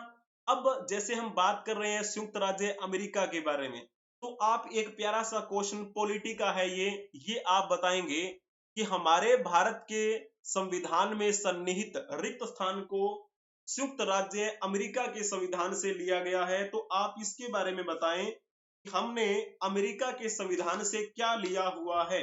तो जिन्होंने लिखा होगा ना ऑप्शन ए, उनका बिल्कुल ठीक रहेगा। भारतीय संविधान में सन्निहित मौलिक अधिकारों की अवधारणा को संयुक्त राज्य अमेरिका के संविधान से ग्रहण किया गया है। बाकी पॉइंट भी देख लीजिए। कानून के शासन की अवधारणा, यानी कि इसका मतलब क्या है, इसका मतलब ये है कि विधि का शासन होना। कानून के शासन का मतलब क्या है, विधि का शासन होना। और ये विधि का शासन वाली जो अवधारणा है हमने कहां से ली है, तो ये हमने इंग्लैंड से ली है। फिर जो तीसरा पॉइंट है, केंद्र राज्य संबंधों की अवधारणा, तो ये केंद्र और राज्य के संबंध जो हैं, ये अवधारणा हमने कहां से ली है, तो ये हमने कनाडा के संविधान से ली है। राज्य के नीति निर्देशक सिद्धांत जो हैं वो हमने किस संविधान से लिए हैं, तो आप कहेंगे रूस के संविधान से हमने राज्य के नीति निर्देशक तत्वों को लिया है। तो इस प्रकार आपको ये बातें ध्यान में रखनी है। तो 2-3 दिनों की ये महत्वपूर्ण न्यूज थी जो मैंने आपको बताई। आपको हर क्लास की पीडीएफ टेलीग्राम पे मिल जाती है और डेली एक क्वेश्चन आपको वहां पर मिलेगा पीडीएफ के साथ में। तो 2-3 दिनों से क्लास नहीं हो पाई थी, इसी वजह से क्या है, आपको ये 2-3 दिनों की बढ़िया जो प्यारी न्यूज थी विश्व स्तरीय, वो मैंने आपको बता दी। तो पीडीएफ के लिए क्या है, आपको टेलीग्राम पे सर्च कर लेना है एडुरोही 24, EDUROHI 24। अब चलो जी, आपको पता है हमारी एक सीरीज चलती है न्यूज को कवर करने के बाद, जिसे हम कहते हैं आज का इतिहास, इंग्लिश में कहें तो हिस्ट्री ऑफ टुडे या फिर टुडे इन हिस्ट्री। तो आपको पता है 3 दिन से हमारी क्लास नहीं हुई, तो आज हम पहले जानेंगे 24 अप्रैल का इतिहास, फिर हम जानेंगे 25 अप्रैल का इतिहास, और फिर जानेंगे हम यानी कि आज का वास्तविक दिन 26 अप्रैल का इतिहास। तो चलिए जी, बहुत ही बढ़िया बात है। तो 24 अप्रैल की बात करते हैं। 24 अप्रैल को क्या खास हमें देखने को मिला? चलो जी, बहुत ही बढ़िया। 24 अप्रैल यहाँ पर लिख भी देते हैं ताकि आपको इसमें परेशानी ना हो जब आप पीडीएफ डाउनलोड करें।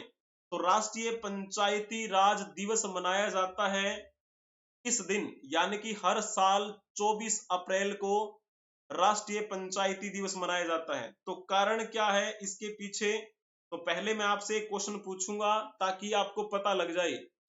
तो एक सेकंड पहले आप कमेंट में इस जवाब दीजिए। पहले इस क्वेश्चन का जवाब दीजिए।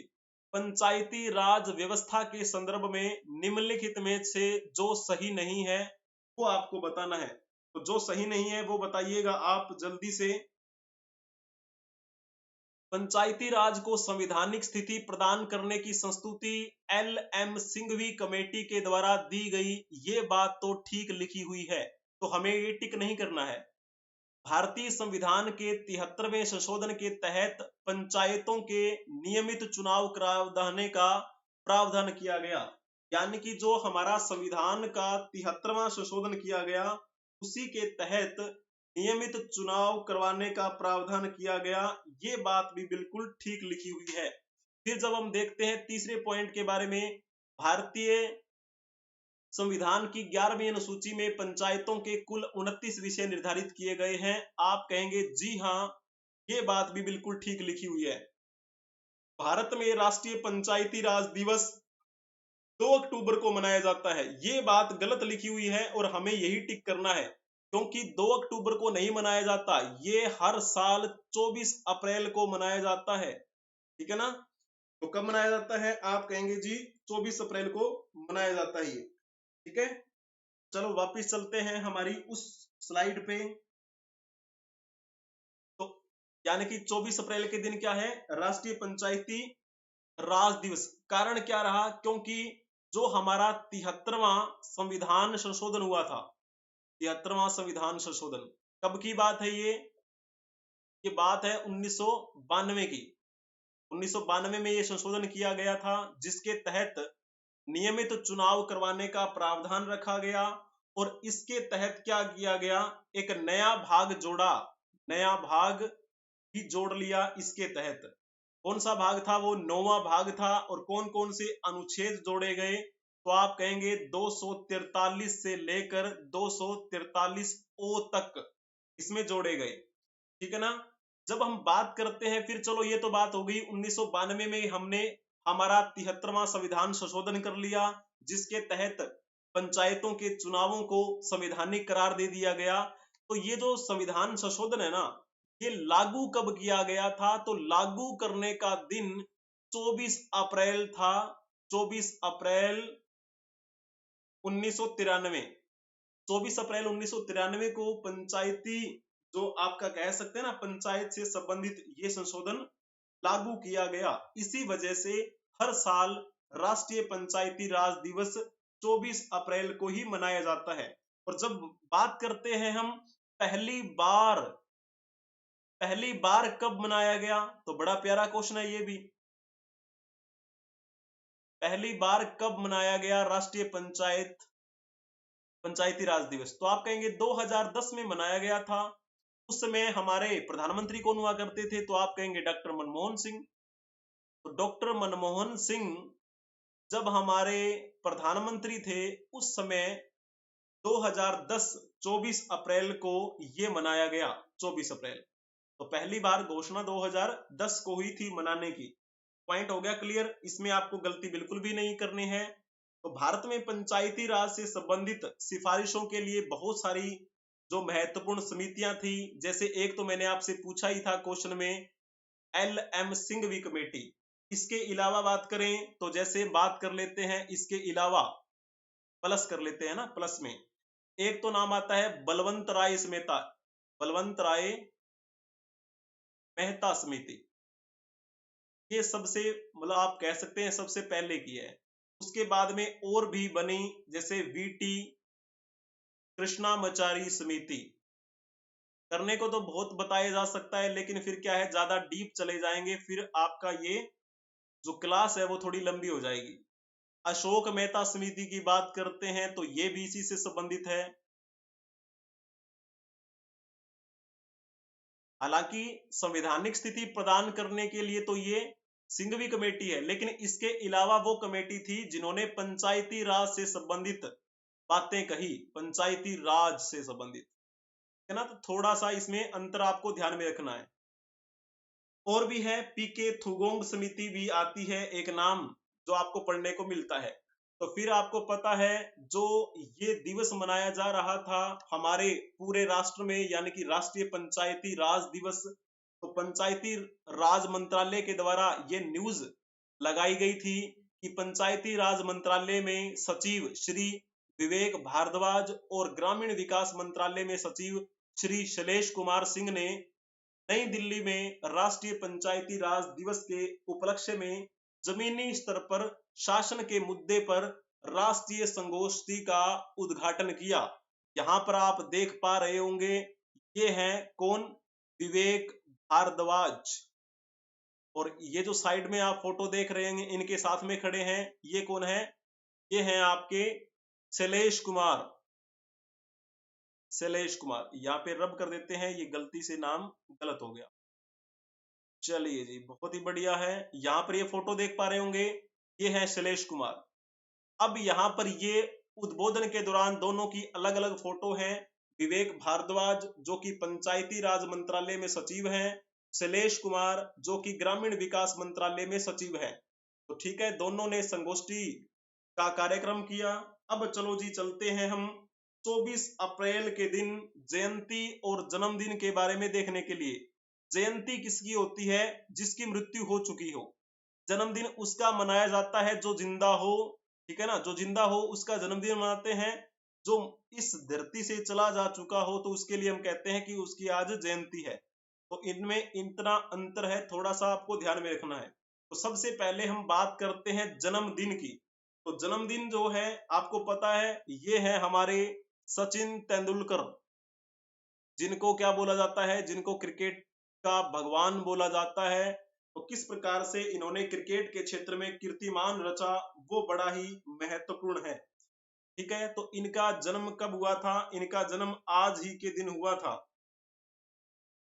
है जी। जब बात करते हैं कब का था वो टाइम, तो आप कहेंगे 24 अप्रैल 1973 को इनका जन्म हुआ। और जैसे हम बात करते हैं, इनकी बहुत सारी पारियां हमने टेस्ट मैच में देखी, बहुत सारी पारियां हमने ओडीआई यानी कि वनडे इंटरनेशनल में देखी। कहा जाता है कि इनके 100 शतक थे, टोटल 100 शतक। तो आप एक क्वेश्चन बता दीजिए मेरे को, एक क्वेश्चन मैं आपसे पूछूंगा इनसे संबंधित। सचिन तेंदुलकर ने कौन से स्टेडियम में अपना 100वां शतक बनाया था? बड़ा प्यारा क्वेश्चन है, वनडे एग्जाम में एक बार पूछा गया था।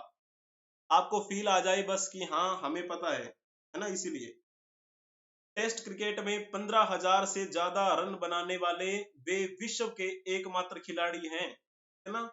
इस प्रकार जल्दी से बताएंगे।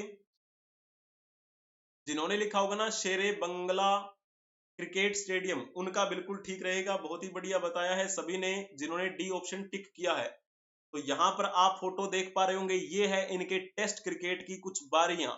15,921 रन बनाए हैं इन्होंने। 15,000 से ज्यादा रन बनाने वाले विश्व के एकमात्र खिलाड़ी हैं ये। इनका हाईएस्ट स्कोर 248 रहा टेस्ट में। इन्होंने टेस्ट में कितनी सेंचुरी बनाई है? 51। ठीक है। और वहीं जब हम बात करते हैं ओडीआई की, ओडीआई में इनके रन है 18,426, 200 इनका हाईएस्ट स्कोर रहा ओडीआई में। और इन्होंने 49 क्या बनाए हैं, 49 इन्होंने शतक बनाए हैं ओडीआई में। और आपको पता है ये इनका रिकॉर्ड किसने तोड़ दिया है? विराट कोहली ने। विराट कोहली के अब ओडीआई में कितने शतक हैं? तो आप कहेंगे अब 50 शतक हैं। तो रिकॉर्ड तोड़ दिया है फिर विराट कोहली ने सचिन तेंदुलकर का। तो ये जो महान हस्ती है हमारे देश की, जिनको भारत रत्न से भी नवाजा गया, राजीव गांधी खेल रत्न पुरस्कार से भी इनको सम्मानित किया गया। तो जब बात करते हैं राजीव गांधी खेल रत्न पुरस्कार से सम्मानित होने वाले पहले खिलाड़ी हैं ये। राजीव गांधी खेल रत्न पुरस्कार से सम्मानित पहले खिलाड़ी जी। इस प्रकार आपको ये बिंदु ध्यान में रखना है। 2008 में इनको पद्म विभूषण से सम्मानित किया गया था, ठीक है ना। इस प्रकार हमें इनके बारे में बातें ध्यान में रखनी है। इनको हम मास्टर ब्लास्टर भी बुलाया करते थे बचपन में, और बचपन में बहुत मैच देखा है। मास्टर ब्लास्टर, लिटिल मास्टर भी इनको कहा जाता था। तो चलिए जी, अब हम चलते हैं यहाँ पर नेक्स्ट। ये फोटो आपने शायद कभी देखी हो। ये कौन है तो आप कहेंगे जी ये है तीजन बाई। तीजन बाई, तीजन बाई का जन्म भी आज ही के दिन हुआ था। और जब बात करते हैं इनका जन्म कब हुआ तो 24 अप्रैल 1956। हम जयंती मना रहे हैं, इसका मतलब क्या है, इनकी मृत्यु हो चुकी है। तो 24 अप्रैल 1956 को इनका जन्म हुआ था छत्तीसगढ़ में। छत्तीसगढ़ राज्य की पहली महिला कलाकार, राज्य की पहली महिला कलाकार, यानी कि महिला इतनी सशक्त नहीं हुई होगी उस क्षेत्र में, तो पहली बार इन्होंने ऐसा कदम उठाया। तो आपको अंदाजा होगा कि इनका कितना विरोध किया गया होगा उनके समाज के द्वारा। और ये किस शैली की गायिका रही तो पंडवानी, शायद आपने नाम सुना होगा। पंडवानी की भी एक शैली है, कापालिक शैली। तो उस कपालिक शैली की ये क्या है, गायिका है। कला के प्रदर्शन में इन्होंने बेहतरीन क्या किया था, अपना नाम कमाया। और भारत सरकार द्वारा इनको पद्म भूषण से सम्मानित किया गया, इनको पद्म श्री से सम्मानित किया गया, ठीक है ना। इस प्रकार आपको इनके बारे में बातें ध्यान में रखनी है जी। और इन्होंने विदेशी यात्राएं भी जैसे की थी 1980 के आसपास में, सांस्कृतिक राजदूत के रूप में ये विदेश में गई। बहुत बड़ी बात है, सांस्कृतिक राजदूत बनकर। जैसे इंग्लैंड की बात करें, फ्रांस की बात करें, स्विट्जरलैंड, जर्मनी, टर्की, माल्टा, साइप्रस, रोमानिया, मॉरिशस, इन सब देशों की इन्होंने यात्रा की थी सांस्कृतिक राजदूत के रूप में। 1988 में इनको क्या किया गया, पद्म श्री से सम्मानित किया गया। पद्म भूषण से इन्हें 2003 में सम्मानित किया। इसके अलावा इन्होंने संगीत नाटक अकादमी पुरस्कार भी जीता था। तो ये इनके बारे में थोड़ी सी बातें थी। जैसे मैंने अभी आपको बताया पंडवानी नृत्य के बारे में, जिनके मतलब आप कह सकते हैं जिनका नाम जुड़ा है तीजन बाई का इस नृत्य से। तो आप ये बताइए इनमें से कौन सा ठीक रहेगा, कौन सा कथन सत्य नहीं है वो बताना है आपको, सत्य नहीं है जो। तो जल्दी से आप बताएंगे जो कथन सत्य नहीं है। पहला पॉइंट क्या लिखा हुआ है इसमें, यह नृत्य छत्तीसगढ़ क्षेत्र में प्रचलित एकल लोक नृत्य है जिसका प्रस्तुतिकरण समवेत स्वरों में होता है। आप कहेंगे जी हाँ, पहला पॉइंट तो ठीक लिखा हुआ है। तो फिर चलो दूसरे पॉइंट को जानने के लिए, इसमें आंगिक क्रियाओं के साथ साथ गायन भी एक ही व्यक्ति द्वारा एक तारा लेकर किया जाता है। आप कहेंगे जी हाँ, क्या इसमें ये पॉइंट ठीक है, एक तारा लेकर किया जाता है इसमें। इसमें थोड़ा सा आप देख लेंगे, शायद इसमें ना ऐसे होना चाहिए था, जो कथन सत्य है वो बताना था आपको, है ना। पॉइंट क्योंकि सारे ही सही हैं, ये भी ठीक है। इसके प्रमुख कलाकारों में झाड़ू राम देवांगन का नाम आता है, तीजन बाई का नाम आता है, रितु वर्मा का नाम आता है। सारे के सारे ही जो है ना वो कौन से हैं, वो सही हैं, सारे ही सही हैं। तो पंडवानी नृत्य से संबंधित मैंने आपसे ये बड़ा प्यारा क्वेश्चन पूछा जिसके बारे में आपको जानकारी होनी चाहिए। यहाँ पर आप देख पा रहे होंगे एकल नृत्य की बात हुई थी। आप कहेंगे जी हाँ, अकेली महिला है यानी कि एकल है। इनके हाथ में क्या है, ये क्या लिखा हुआ है, अभी मैंने आपसे पूछा भी था, एक तारा, ठीक है ना, एक तारा है इनके हाथ में, ये पॉइंट भी ठीक है। और छत्तीसगढ़ में ये जन्मी थी तीजन बाई, छत्तीसगढ़ में पहली महिला कलाकार भी रही। तो छत्तीसगढ़ में ये जो आपकी देखने को मिलती है ये कला, जिसे हम क्या बोल देते हैं, पंडवानी कला। सभी लोग यहाँ पर देख रहे हैं इसमें। ये कुछ बातें थी 24 अप्रैल के दिन जयंती की। अब हम बात करेंगे 24 अप्रैल के दिन पुण्यतिथि, यानी कि 24 अप्रैल के दिन। ये बड़ा इंपॉर्टेंट रहेगा आपके लिए। मुझे बहुत खुशी हुई थी उस दिन, जिस दिन मैंने ये क्लास के लिए कंटेंट रेडी किया था, परंतु कुछ टेक्निकल इश्यूज की वजह से वो क्लास हम ले नहीं पाए थे। बड़ा दुख हुआ था हमें उस दिन। चलो जी, कोई बात नहीं, चलता रहता है, जीवन है। तो ये कौन है, रामधारी, रामधारी सिंह दिनकर। इनके बारे में तो आपने बखूबी नाम सुना होगा।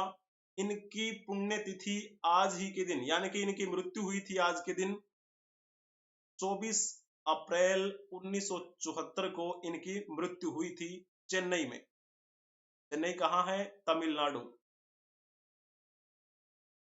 तमिलनाडु।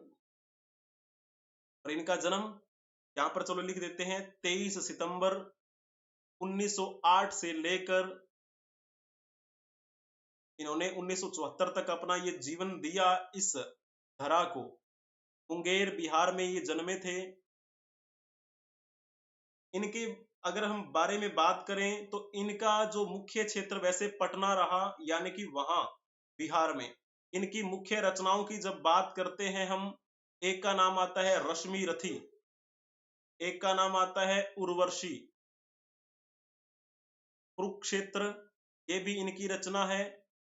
और जब बात करते हैं संस्कृति के 4 अध्याय, ये बड़ा प्यारा इनका एक कह सकते हैं एक है।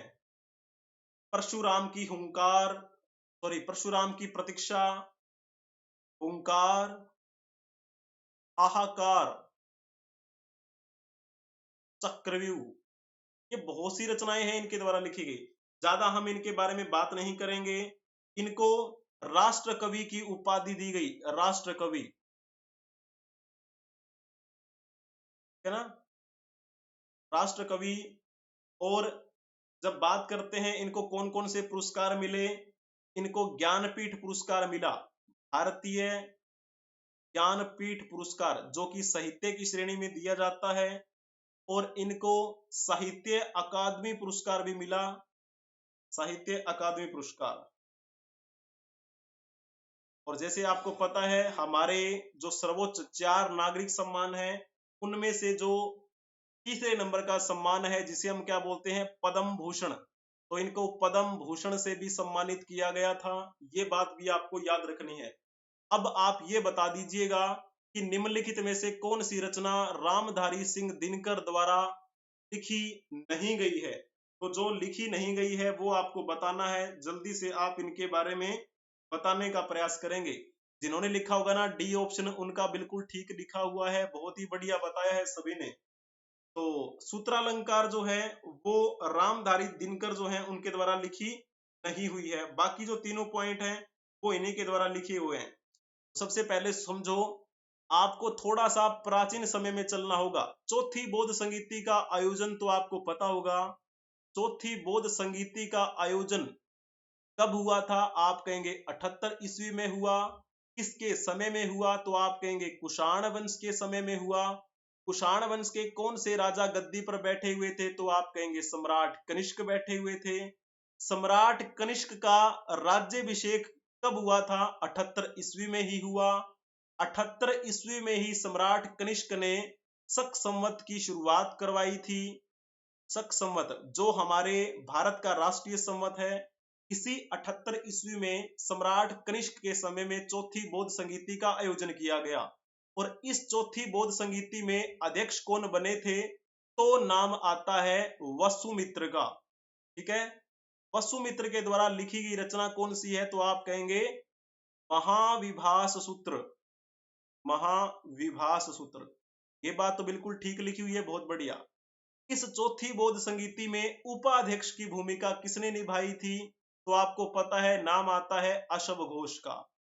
अशव घोष के द्वारा 2 रचनाएं बड़ी प्रसिद्ध हैं। एक तो जैसे आपसे पूछा ही गया है ऑप्शन डी में, सूत्रालंकार, ये अशव घोष के द्वारा लिखित रचना है।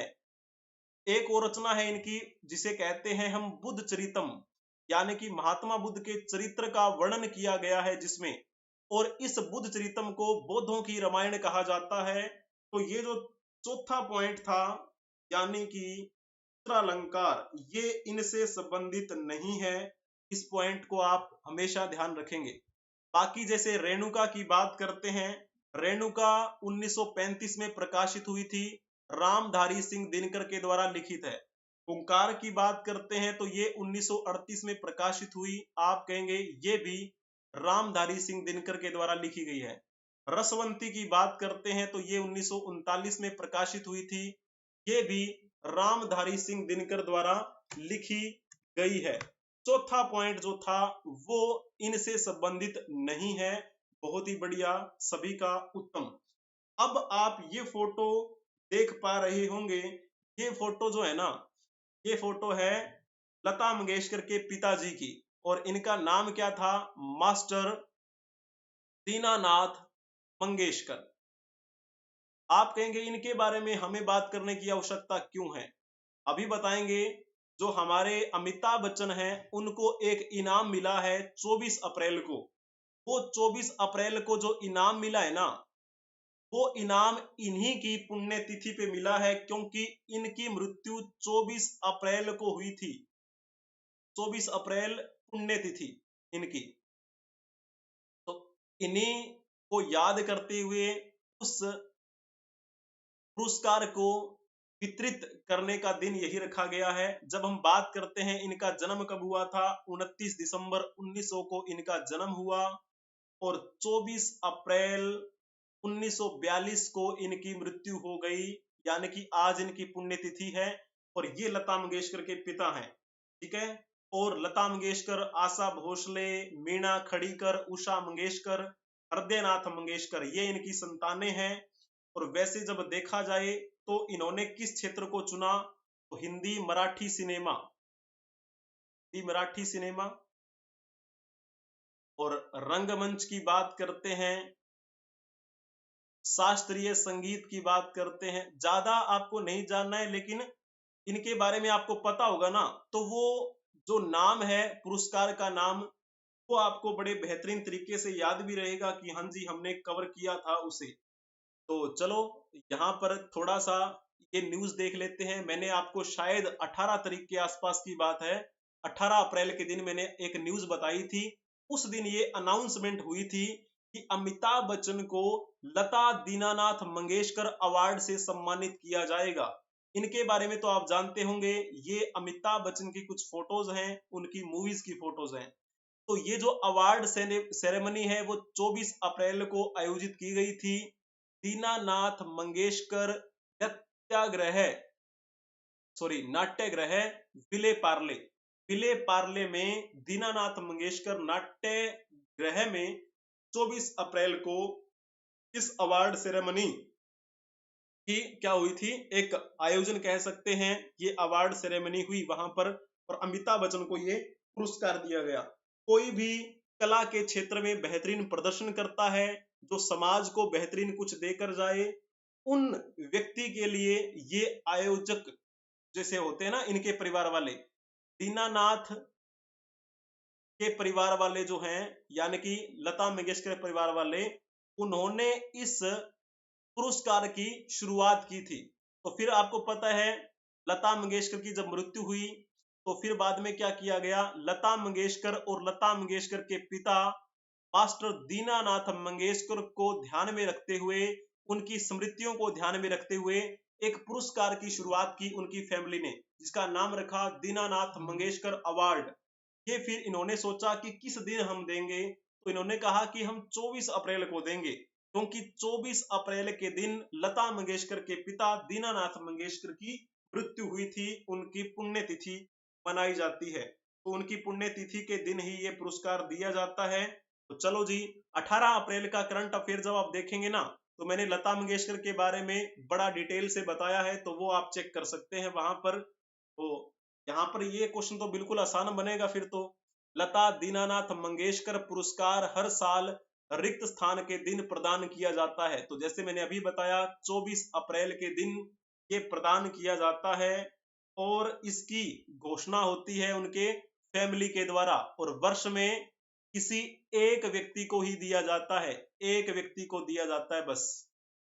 इसीलिए अब की बार जो व्यक्ति चुने गए हैं वो हैं अमिताभ बच्चन। ठीक है ना, हो गया क्लियर, बहुत बढ़िया। अब हम चलते हैं, जैसे कि आपको पता है 24 अप्रैल का इतिहास आपका कवर हुआ। पीडीएफ आपको कहां मिलेगी? पीडीएफ आपको टेलीग्राम चैनल पे मिल जाएगी, और एक क्वेश्चन भी आपको मिलेगा वहां पर। आपको सर्च करना है एडुरोही 24। चलो जी, बहुत बढ़िया। अब हम चलते हैं 25 अप्रैल के दिन, यानी कि हमारी सीरीज चल रही है 25 अप्रैल वाली। तो 25 अप्रैल के दिन कुछ महत्वपूर्ण बातें हम देख लेते हैं।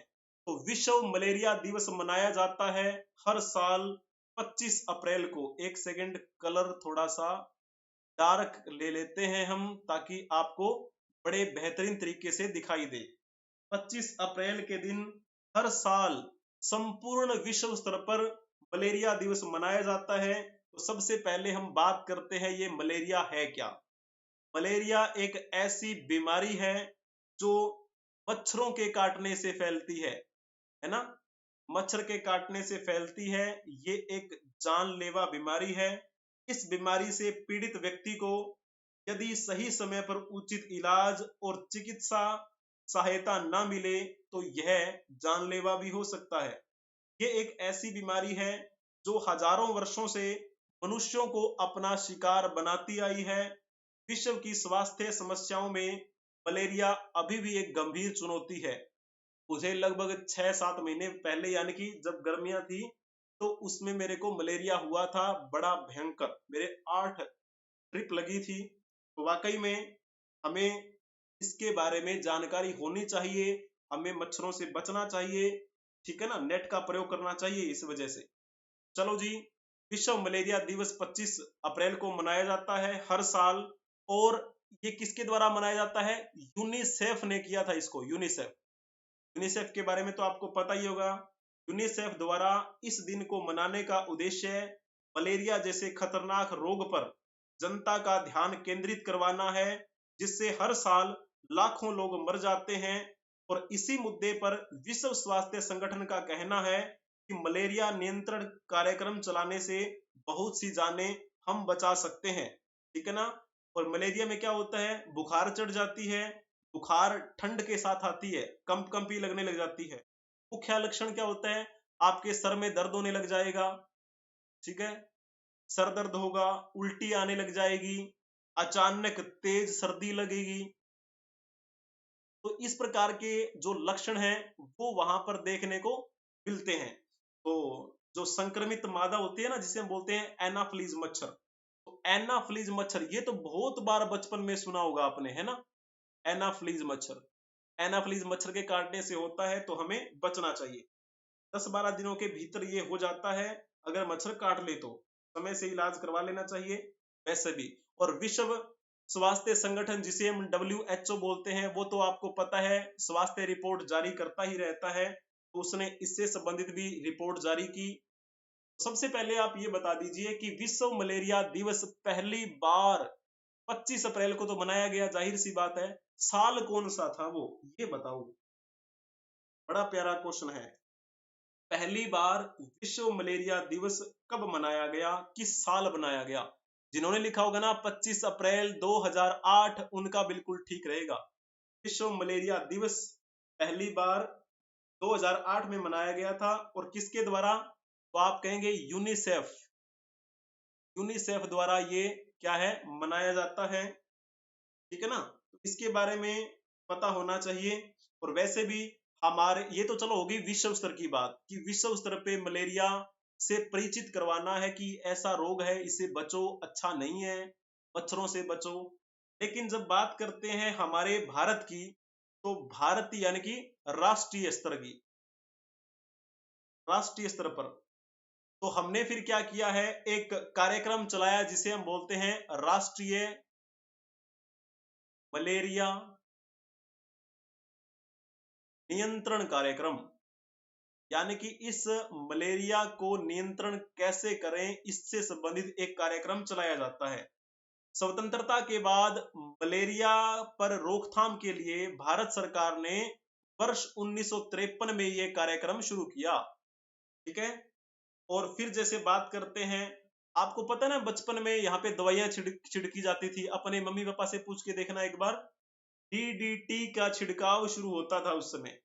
और विश्व स्वास्थ्य संगठन के अनुरोध पर 1958 में राष्ट्रीय मलेरिया उन्मूलन कार्यक्रम भी चलाया गया। और फिर आगे चलकर मेडिफाइड प्लान ऑफ ऑपरेशन नाम से एक नई योजना भी शुरू कर दी गई थी, आपको पता हो तो पूछ लेना आप अपने माताजी से, अपने पिताजी से, या फिर अपने दादा दादी से। ठीक है। तो चलो जी, अब हम बात कर लेते हैं यहाँ पर 25 अप्रैल के दिन जयंती या फिर जन्मदिन की। तो यहाँ पर आप ये फोटो देख पा रहे होंगे, ये कौन है जिनकी आज जयंती है। इनका नाम है हेमवती नंदन बहुगुणा।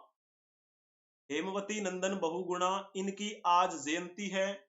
इनका जन्म 25 अप्रैल 1919 को हुआ था, बुघाणी गांव उत्तराखंड में, उत्तराखंड। और इनकी मृत्यु 17 मार्च 1989 को हुई। के भारतीय राष्ट्रीय कांग्रेस के एक अच्छे नेता थे और 2 बार यूपी के मुख्यमंत्री रहे। 2 बार यूपी के मुख्यमंत्री के रूप में रहे ये। और जब बात करते हैं मुख्यमंत्री के रूप में कब से कब तक का इनका कार्यकाल रहा, तो पहला कार्यकाल इनका 8 नवंबर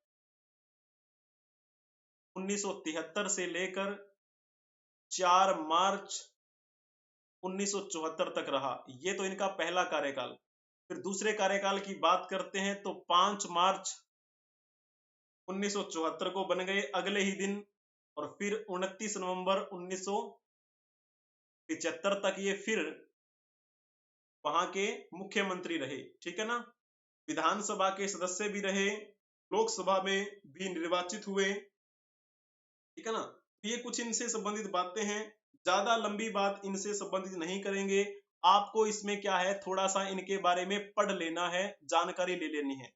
खास करके आप अगर उत्तर प्रदेश से हैं और भी आपको पढ़ना है। थोड़ा सा अगर बताएं तो 1958 में ये उद्योग विभाग के उप मुख्यमंत्री रहे। 1962 में श्रम विभाग के उप मुख्यमंत्री रहे। 1967 में वित्त एवं परिवहन मंत्री रहे। और 1971, 1977, 1980 में लोकसभा सदस्य निर्वाचित हुए। फिर बाद में 1971 में संचार मंत्री बनाए गए, फिर मुख्यमंत्री भी रहे। और केंद्रीय मंत्रिमंडल में पेट्रोलियम, रसायन और उर्वरक मंत्री रहे, केंद्रीय वित्त मंत्री भी ये बने। तो बहुत सी बातें हैं जो इनके बारे में हमें जाननी है। हेमवती नंदन बहुगुणा, इनकी आज जयंती है, हम इन्हें शत शत नमन करते हैं। चलो जी, अब आप नेक्स्ट देख लीजिए 25 अप्रैल के दिन जिनकी पुण्यतिथि है। तो इनका नाम क्या है, इनका नाम है उज्ज्वला, उज्ज्वला मजूमदार। तो इनकी आज पुण्यतिथि है। तो पहले हम जान लेते हैं इनका जन्म कब हुआ था। 21 नवंबर 1914 को इनका जन्म हुआ ढाका में। और वर्तमान में ढाका कहाँ है, बांग्लादेश में है। और इनकी मृत्यु जो हुई थी वो 25 अप्रैल 1992 को हुई। यानी कि इन्होंने एक कह सकते हैं कि जब हमारा भारत स्वतंत्र नहीं हुआ था उस समय इन्होंने जन्म लिया। और भारतीय क्रांतिकारी महिला थी ये, भारतीय क्रांतिकारी महिला। ऐसी बहुत सी महिलाएं हैं, ऐसी बहुत सारे क्रांतिकारी पुरुष हुए जिनका नाम हमें याद तक नहीं है, जिनका नाम हमने कभी सुना ही नहीं। तो ऐसे ही नहीं आजादी हमें मिली थी, बहुत सारे क्रांतिकारियों ने, बहुत सारी क्रांतिकारी वीरांगनाओं ने अपना बलिदान दिया, बहुत सहयोग किया। ठीक है। जब हम बात करते हैं, एक आपको घटना याद होगी 8 मई 1934 की। 8 मई 1934 को एक गवर्नर हुआ करते थे, गवर्नर एंडरसन। तो गवर्नर जब एंडरसन पर गोली चलाई गई थी ना, गोली चलाने में इन्होंने सहयोग किया था। और फिर बाद में क्या कर दिया गया, इनको 10 दिन बाद, यानी कि एंडरसन के गोली लगने के 10 दिन बाद इनको जेल भेज दिया गया। जेल भेज दिया गया और इनको 20 साल की सजा हुई थी। 20 साल सश्रम, सश्रम का मतलब समझते हो ना, काम करना होगा वहां पे 20 साल काम भी करना, 20 साल कारावास में भी रहना। फिर करते करते समय बीतता चला गया। हालांकि पूरी इन्होंने 20 साल की सजा नहीं काटी, इनको पहले ही क्या किया गया, रिहा कर दिया गया। और रिहा कैसे किया गया, प्रधान जो हमारे उस समय महात्मा गांधी हुआ करते थे, उनके प्रयासों से इनको रिहाई मिली। फिर बाद में क्या किया, रिहाई के बाद में 1942 में जब भारत छोड़ो आंदोलन चल रहा था, यानी कि क्विट इंडिया मूवमेंट चल रहा था महात्मा गांधी के नेतृत्व में, उस मूवमेंट में भी क्या है, ये मुख्य भूमिका से आगे रही। फिर इनको फिर से गिरफ्तार कर लिया गया 1942 में, फिर दोबारा से 1946 में फिर ये रिहा हुई। ठीक है, और करते करते फिर क्या है, इन्होंने 1948 में शादी कर ली थी भूपेंद्र किशोर राय से। फिर इसके बाद हमें भारत एक स्वतंत्र रूप से दिखने लगा, अंग्रेज यहां से चले गए और फिर इन्होंने हमारे कह सकते हैं कि एक स्वतंत्र भारत में सांस ली और स्वतंत्र भारत को इन्होंने देखा।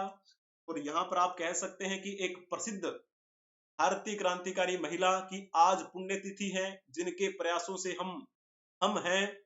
तो हम सभी श्रद्धांजलि अर्पित करते हैं ऐसे महान वीरांगनाओं को। यहाँ पर आप ये देख पा रहे होंगे, ये कौन है, ये हैं बड़े गुलाम अली खान। बड़े गुलाम अली खान की आज पुण्यतिथि है। इनका जन्म 2 अप्रैल 1902 को हुआ था लाहौर पाकिस्तान में, और इनकी मृत्यु 25 अप्रैल 1968 को हुई हैदराबाद में। हैदराबाद वर्तमान में कहाँ का हिस्सा है, तो आप कहेंगे ये तो तेलंगाना का हिस्सा है। जब इनका जन्म हुआ था 1902 में, उस समय तो अखिल भारतीय मुस्लिम लीग का भी क्या है, गठन नहीं हुआ था, यानी कि भारत और पाकिस्तान एक ही हुआ करते थे। तो लाहौर में इनका जन्म हुआ, तो आप ब्रैकेट में ये कर सकते हैं कि तत्कालीन ब्रिटिश भारत। ठीक है, तो उसमें जन्म हुआ इनका। और फिर इन्होंने किस क्षेत्र में महत्वपूर्ण कदम रखा, तो हिंदुस्तानी शास्त्रीय गायक थे ये, हिंदुस्तानी शास्त्रीय गायक है जी। इनको फिर अलग अलग पुरस्कारों से नवाजा गया, जैसे हम बात करते हैं पद्म भूषण मिला इनको, और इनको संगीत नाटक अकादमी पुरस्कार मिला। इनकी गणना भारत के महत्वपूर्ण गायकों और संगीतज्ञों में की जाती है। विलक्षण मधुर स्वर के ये स्वामी कहे जाते हैं। खुद बुद्ध खो जाते थे जब भी ये गाना शुरू करते थे, और भारत के कोने कोने में इनके संगीत जो हैं वो बड़े प्रसिद्ध रहे थे, और इनको न्योता भेजते थे हर जगह से। ठीक है ना, तो इनके बारे में थोड़ा सा आपको ये ध्यान रखना है। चलिए जी, बहुत ही बढ़िया है। अब हम चलते हैं नेक्स्ट, थोड़ा इनके बारे में और जानकारी हासिल कर लेना बहुत है। ठीक है, थोड़ा थोड़ा इसलिए बता रहे हैं क्योंकि क्लास काफी लेंथी हो जाएगी। पीडीएफ आपको टेलीग्राम पे मिल जाएगी। पीडीएफ के लिए सर्च करना है edurohi24। एक क्वेश्चन भी आपको वहां पीडीएफ के साथ मिलेगा। तो हमारी आज के इतिहास की सीरीज 2 दिन की कंप्लीट हो चुकी है। 24 अप्रैल के दिन इतिहास क्या था, 25 अप्रैल के दिन इतिहास क्या था, वो हम कवर कर चुके हैं। अब चलती है, हम वापिस आते हैं अपने 26 अप्रैल के दिन, यानी कि आज के दिन। तो 26 अप्रैल के दिन कुछ महत्वपूर्ण बातें जो हैं वो हम कवर करेंगे। तो वहां पर क्या है, ये देखिए, विश्व बौद्धिक संपदा दिवस, इसका मतलब क्या होता है, वर्ल्ड इंटेलेक्चुअल प्रॉपर्टी डे। तो हर साल ये 26 अप्रैल को मनाया जाता है। 26 अप्रैल को हर साल विश्व बौद्धिक संपदा दिवस मनाया जाता है। कारण क्या है, इसका उद्देश्य क्या है, क्यों मनाते हैं हम विश्व स्तर पे बौद्धिक संपदा दिवस। जैसे मान के चलो, बौद्धिक संपदा के अधिकार क्या क्या हैं, इंटेलेक्चुअल बौद्धिक संपदा के अधिकार, जैसे मान के चलो आपका दिमाग काम कर रहा है, आपने कोई चीज बनाई, आपने कोई डिजाइन बनाया तो वो आपका इंटेलेक्चुअल वो है ना, राइट है कि उसे कोई चुरा ना पाए। जैसे हम बात कर लेते हैं, आपने पेटेंट करवा लिया है ना किसी चीज का, तो उस पर क्या है, आपको सिक्योरिटी मिलेगी। आपने कोई डिजाइन बनाया तो वो आपका ट्रेडमार्क हो गया ना, तो आपका ट्रेडमार्क ही रहना चाहिए वो। तो इसके प्रति जागरूक करना। अगर आपने कोई इंडस्ट्रियल डिजाइन बनाया है तो वो डिजाइन आप ही का है, कोई उसे दूसरा क्यों कॉपी करे, तो उसके बारे में जागरूक करना। आपने कोई चीज बना दी या फिर आपने कोई लेख लिखा, उससे कोई कॉपी करके अपना नाम ना दे दे, यानी कि वो कॉपीराइट। तो ये जो कुछ मुद्दे होते हैं ना, इन मुद्दों के बारे में लोगों को जागरूक करना इस विश्व संपदा दिवस का मुख्य उद्देश्य होता है, जागरूक करना। यानी कि आप डिजाइन बनाते हैं, आपके डिजाइन बार बार चोरी कर ली जाते हैं, आपको पता नहीं होता, और लोग पैसा कमा जाते हैं आपके डिजाइन का प्रयोग करके। आप कोई राइटिंग करते हैं, कुछ लेख लिखते हैं, लोग वहां पर क्या है, आपका लेख के नीचे अपना नाम देके फेमस हो जाते हैं। तो इसीलिए क्या है, जागरूक किया जाता है इसके प्रति कि कॉपीराइट आप लगा सकते हैं, डिजाइन जो आपका है उसका ट्रेडमार्क आप ले सकते हैं, कोई भी चीज, कोई भी रिसर्च पेपर अगर आपने लिखा है तो उसका पेटेंट आप ले सकते हैं। तो ये कुछ बौद्धिक संपदा के अधिकार जो हैं, इनके प्रति लोगों को जागरूक करना इसका उद्देश्य है। बौद्धिक संपदा सिंपल कहें तो किसी भी व्यक्ति, किसी भी संस्था द्वारा सृजित कोई रचना, कोई संगीत, साहित्यिक कृति, कला, खोज, नाम, डिजाइन आदि सारी की सारी जो है वो बौद्धिक संपदा ही कहलाती है। जैसे मान के चलो एक गायक है, एक गायक ने कोई गीत गाया, ठीक है, गीत गाने से ज्यादा क्या होता है, गीत लिखने वाला। तो जिसने गीत लिखा है उसका नाम भी तो प्रयोग होना चाहिए ना। तो अगर मान के चलो मैं हूं, मैं एक सिंगर हूं, और मुझे पता लगा कि ये गीत जो है किसी ने लिखा है, मैं उसका प्रयोग कर लूं, उसका नाम बिना यूज किए, और मैं ये कह दूं कि ये तो मैंने ही लिखा है और मैं ही गा रहा हूं, तो इसका मतलब क्या है कि वो जो जिसने लिखा है वो मुझ पर कॉपीराइट लगा सकता है, क्योंकि उसका है वो, ठीक है ना। तो उसको जागरूक करना ही इस दिवस मनाने का उद्देश्य है। क्लियर हो गया ना बात? चलो जी, बहुत ही बढ़िया है, अच्छी बात है। तो चलो, ये पॉइंट तो गलत हो गया। विश्व मलेरिया दिवस तो 25 अप्रैल को मनाया जाता है, क्वेश्चन छूट गया था, है ना, 2008 में मनाया गया था विश्व मलेरिया दिवस। तो मैंने इसके बारे में तो आपको बता ही दिया था, 25 अप्रैल का ये एक क्वेश्चन था, कोई बात नहीं, है ना। चलिए जी, बहुत ही बढ़िया है, अति उत्तम। अब आप यहाँ पर देख पा रहे होंगे 26 अप्रैल 2024, इसके दिन जयंती और जन्मदिन की बात करते हैं, जयंती ही की बात करेंगे। यहाँ पर ये फोटो देख पा रहे होंगे, ये फोटो किसकी है, कृष्ण चंद्र गजपति। गजपति, ये कृष्ण चंद्र गजपति कौन थे, तो आप कहेंगे भारत के स्वतंत्रता सेनानी थे ये। बहुत से ऐसे स्वतंत्रता सेनानी हैं जिन्होंने आजादी के लिए लड़ाइयां लड़ी, परंतु हम उनका नाम नहीं जानते। उनमें से एक नाम इनका भी है, और इनका जन्म कब हुआ था, इनका जन्म हुआ था 26 अप्रैल 1892 को, और इनकी मृत्यु कब हुई थी, 25 मई 1974 को। यानी कि आज के दिन इनका जन्म हुआ था, 26 अप्रैल के दिन। और ये भारतीय इतिहास के राजवंशों में से एक माने जाते हैं। और कौन से वंश के थे ये थे पूर्वी गंग वंश के थे, पूर्वी गंग वंश। गंग वंश के बारे में हम इतिहास में पढ़ा करते हैं बहुत बार। और आजादी से पहले भारत के उड़ीसा प्रांत के ये मुख्यमंत्री भी रहे, आजादी से पहले की बात है। और फिर जैसे हम बात करते हैं, इनको और किस नाम से जाना जाता है, इनका पूरा नाम का नाम है महाराजा सर कृष्ण चंद्र गजपति नारायण। तो ये आप कह सकते हैं नारायण देव, ये इतना बड़ा इनका नाम है, इनके नाम से इनको जाना जाता है। 1937 यानी कि अप्रैल 1937 से लेकर जुलाई 1937 तक ये क्या रहे थे, ओडिशा राज्य के मुख्यमंत्री रहे। और फिर 1941 में फिर दोबारा से मुख्यमंत्री बने थे। जैसे बात करते हैं नवंबर 1941 से लेकर जून 1942 तक, ठीक है ना। और ये कृष्ण चंद्र गजपति भारतीय संविधान सभा के सदस्य भी रहे। ये बड़ा प्यारा है, भारतीय संविधान सभा के सदस्य, यानी कि जो संविधान लिखा गया संविधान सभा का, संविधान सभा के द्वारा, उस संविधान सभा के ये सदस्य थे।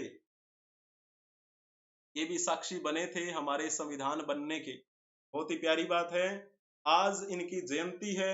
आज इनकी जयंती पर हम इन्हें शत शत नमन करते हैं। यहाँ पर अब देख लेते हैं नेक्स्ट, ये कौन है जी? आप कहेंगे इनका नाम है पंडित गुरुदत्त विद्यार्थी।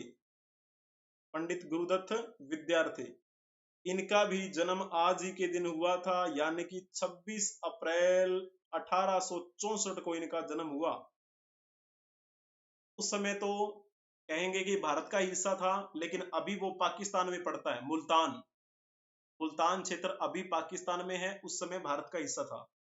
और इनकी मृत्यु कब हुई? 19 मार्च 1890 को, है ना।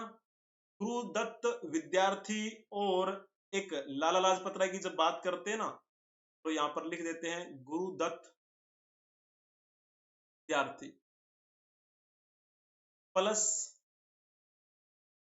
लाला लाजपत राय। इन दोनों ने मिलकर क्या किया था? इन दोनों ने मिलकर डीएवी कॉलेज की स्थापना की। डीएवी कॉलेज की स्थापना कहाँ की थी? आप कहेंगे लाहौर में। लाहौर में कॉलेज की स्थापना की गई थी इन दोनों के प्रयासों से, ठीक है। तो इस प्रकार आपको इनसे संबंधित बातें ध्यान में रखनी है।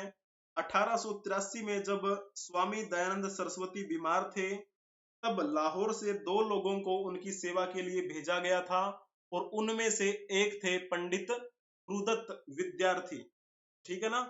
तो स्वामी दयानंद सरस्वती के सानिध्य में ये प्रशिक्षण लेते रहे, उनके शिष्य भी बने, उनसे इन्होंने बहुत कुछ चीजें सीखी भी, ठीक है ना। तो चलो जी, इस प्रकार बातें आपको ध्यान में रखनी है।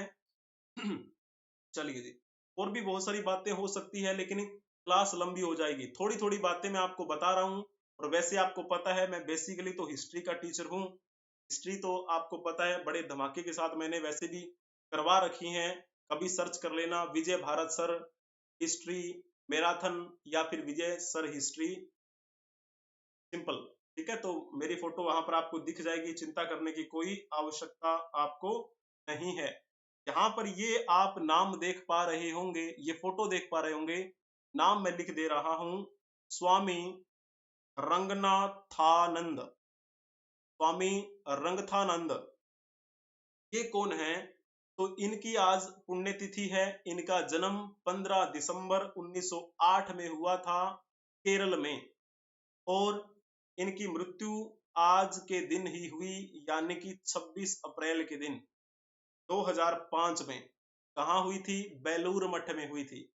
बेलूर मठ तो आपने बहुत सुना होगा, बहुत बार हिस्ट्री कवर करते हैं तो स्वामी विवेकानंद से संबंधित ये क्वेश्चन आपने बहुत बार ही पढ़ा होगा।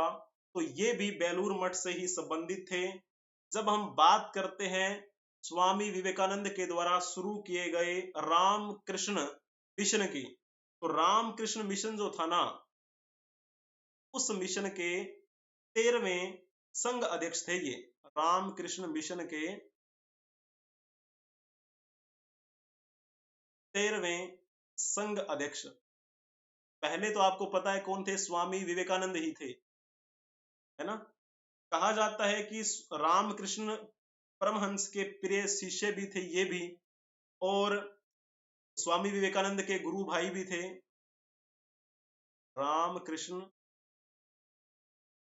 परमहंस के शिष्य, आपको पता है स्वामी विवेकानंद के गुरुजी का नाम भी रामकृष्ण परमहंस था, लेकिन वो उनके फेवरेट थे। इनके शिष्य ये भी रहे, इसी वजह से इनको क्या बोला जाता है? स्वामी विवेकानंद का गुरु भाई बोला जाता है। स्वामी विवेकानंद के गुरु भाई। है क्लियर? बहुत बढ़िया। कहा जाता है कि इस मिशन के दूसरे अध्यक्ष जो बने थे ना, स्वामी शिवानंद, इन्होंने इनको दीक्षा दी थी। स्वामी शिवानंद जो कि रामकृष्ण मिशन के दूसरे अध्यक्ष थे, उन्होंने क्या दी थी, इनको शिक्षा दी थी 1933 में। इनके चेहरे को देख पा रहे होंगे आप, तेज झलक रहा है बुढ़ापे में भी। ठीक है जी, इस प्रकार आपको इनकी बातें ध्यान में रखनी है। चलिए जी, बहुत ही बढ़िया। और भी बहुत सारी बातें इनके बारे में हो सकती है। अब हम नेक्स्ट जानने का प्रयास करते हैं।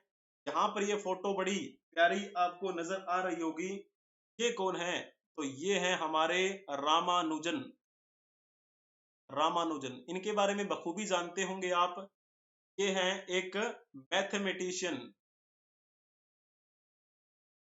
जिन्होंने विश्व में डंका बजा दिया अपने नाम का, है ना। और जब बात करते हैं इनका जन्म कब हुआ था, इनका जन्म हुआ था 22 दिसंबर 1887 को हुआ था मद्रास में।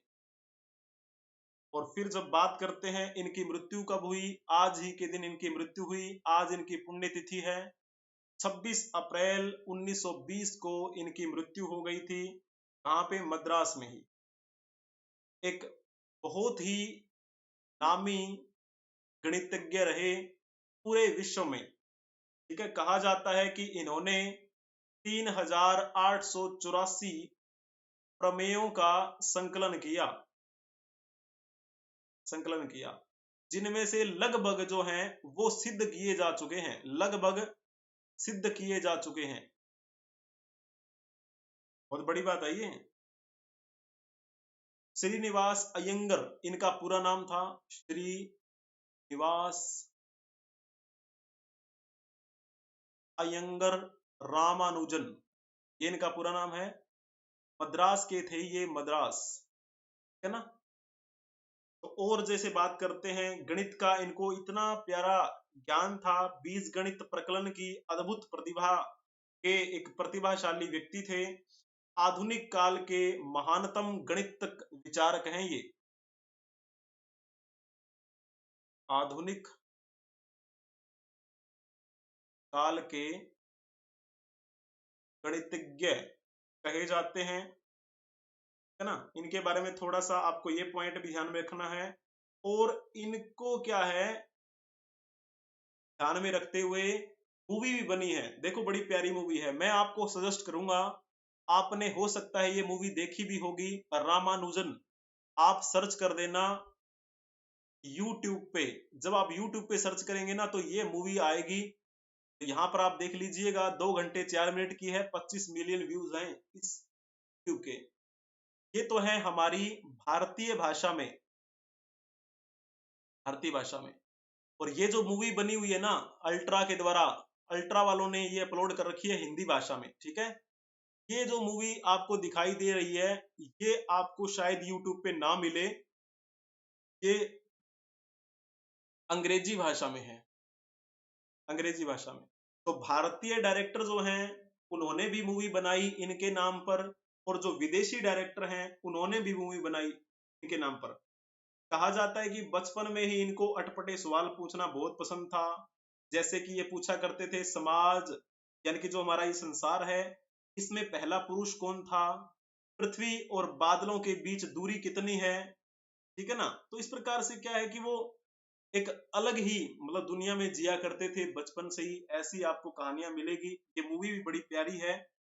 इस प्रकार से इन्होंने पूरे विश्व में अपना डंका बजाया, अपने इस गणित का एक जोर शोर मचा दिया। तो वो आपको इन मूवीज में भी देखने को मिलेगा। तो हम श्रद्धांजलि अर्पित करते हैं ऐसे महानुभावों को, जिन्होंने हमारे देश का नाम इस विश्व पटल पर लाके रख दिया। सभी जो भी महान विभूतियां हैं, जिनकी आज जयंती है या फिर जिनकी पुण्यतिथि है, उन सभी को हम श्रद्धांजलि अर्पित करते हैं। तो लाइक कर दीजिए, चैनल को सब्सक्राइब कर लीजिए, वीडियो को शेयर भी कर दीजिए। एडू रोही ऑफिशियल अपने चैनल का नाम है, इसे आप सब्सक्राइब कर लेंगे। एडू रोही ऑफिशियल शॉर्ट्स के नाम से दूसरा चैनल है, उसे भी आप सर्च कर लेंगे और डाउनलोड कर लेंगे। ठीक है, तो चलिए जी, आप हमें फॉलो कर सकते हैं टेलीग्राम पे, ट्विटर एक्स पे, इंस्टाग्राम पे, बशर्ते आपको सर्च करना है edurohi24। किसी भी परीक्षा की तैयारी से संबंधित जानकारी के लिए व्हाट्सएप पर संपर्क करें 8307730527। यहाँ पर आपको पीडीएफ मिल जाएगी, चिंता करने की कोई भी आवश्यकता नहीं है। आज तक जितनी भी क्लासेस हुई हैं सभी की पीडीएफ आपको उपलब्ध करवा दी गई हैं। प्लस में एक क्वेश्चन भी आपको वहां पर डेली दिया जाता है। अब क्वेश्चंस की बात चल चुकी है तो यहाँ पर आपके लिए एक सूचना है। जब आप अपने इस वाईटी चैनल पे जाएंगे यानी कि यूट्यूब चैनल पे जाएंगे, तब वहां पर एक कम्युनिटी पोस्ट आती है। आप कम्युनिटी पोस्ट पे क्लिक करके देखिएगा, इतने प्यारे प्यारे क्वेश्चन मैंने आपके लिए बना रखे हैं, बहुत ही प्यारी एक्सप्लेनेशन के साथ। एक्सप्लेन इतना अच्छा किया हुआ है, वाकई में आप कहेंगे जी हाँ, मजा आ गया। एक बार कम्युनिटी पोस्ट में जो क्वेश्चंस हैं उनको आप करके देखिए, पार्टिसिपेट करिए, आपको अच्छा फील आएगा। edurohi24 आप सर्च कर लेना, चाहे टेलीग्राम पे करो, चाहे ट्विटर एक्स पे करो, चाहे इंस्टाग्राम पे करो। और इसी के साथ में क्या है, हम व्हाट्सएप चैनल पे भी आपके सामने प्रस्तुत हैं, और व्हाट्सएप चैनल का लिंक आपको यहाँ इस YouTube चैनल के मेन डिस्क्रिप्शन में दिया गया है। बहुत बहुत धन्यवाद आपका बने रहने के लिए। कल से हम फिर कंटिन्यू कर देंगे। ये तो कुछ टेक्निकल दिक्कतें थी जिसकी वजह से क्लास कंटिन्यू नहीं हो पाई, और इसीलिए मैंने 3 दिन का जो करंट अफेयर है, 3 दिन का आज का इतिहास कार्यक्रम है, वो इसी एक क्लास में कवर कर दिया। धन्यवाद आप सभी का बने रहने के लिए, बहुत बहुत धन्यवाद। आप हंसते रहें, मुस्कुराते रहें, पढ़ते रहें, खेलते रहें। जय हिंद, जय भारत।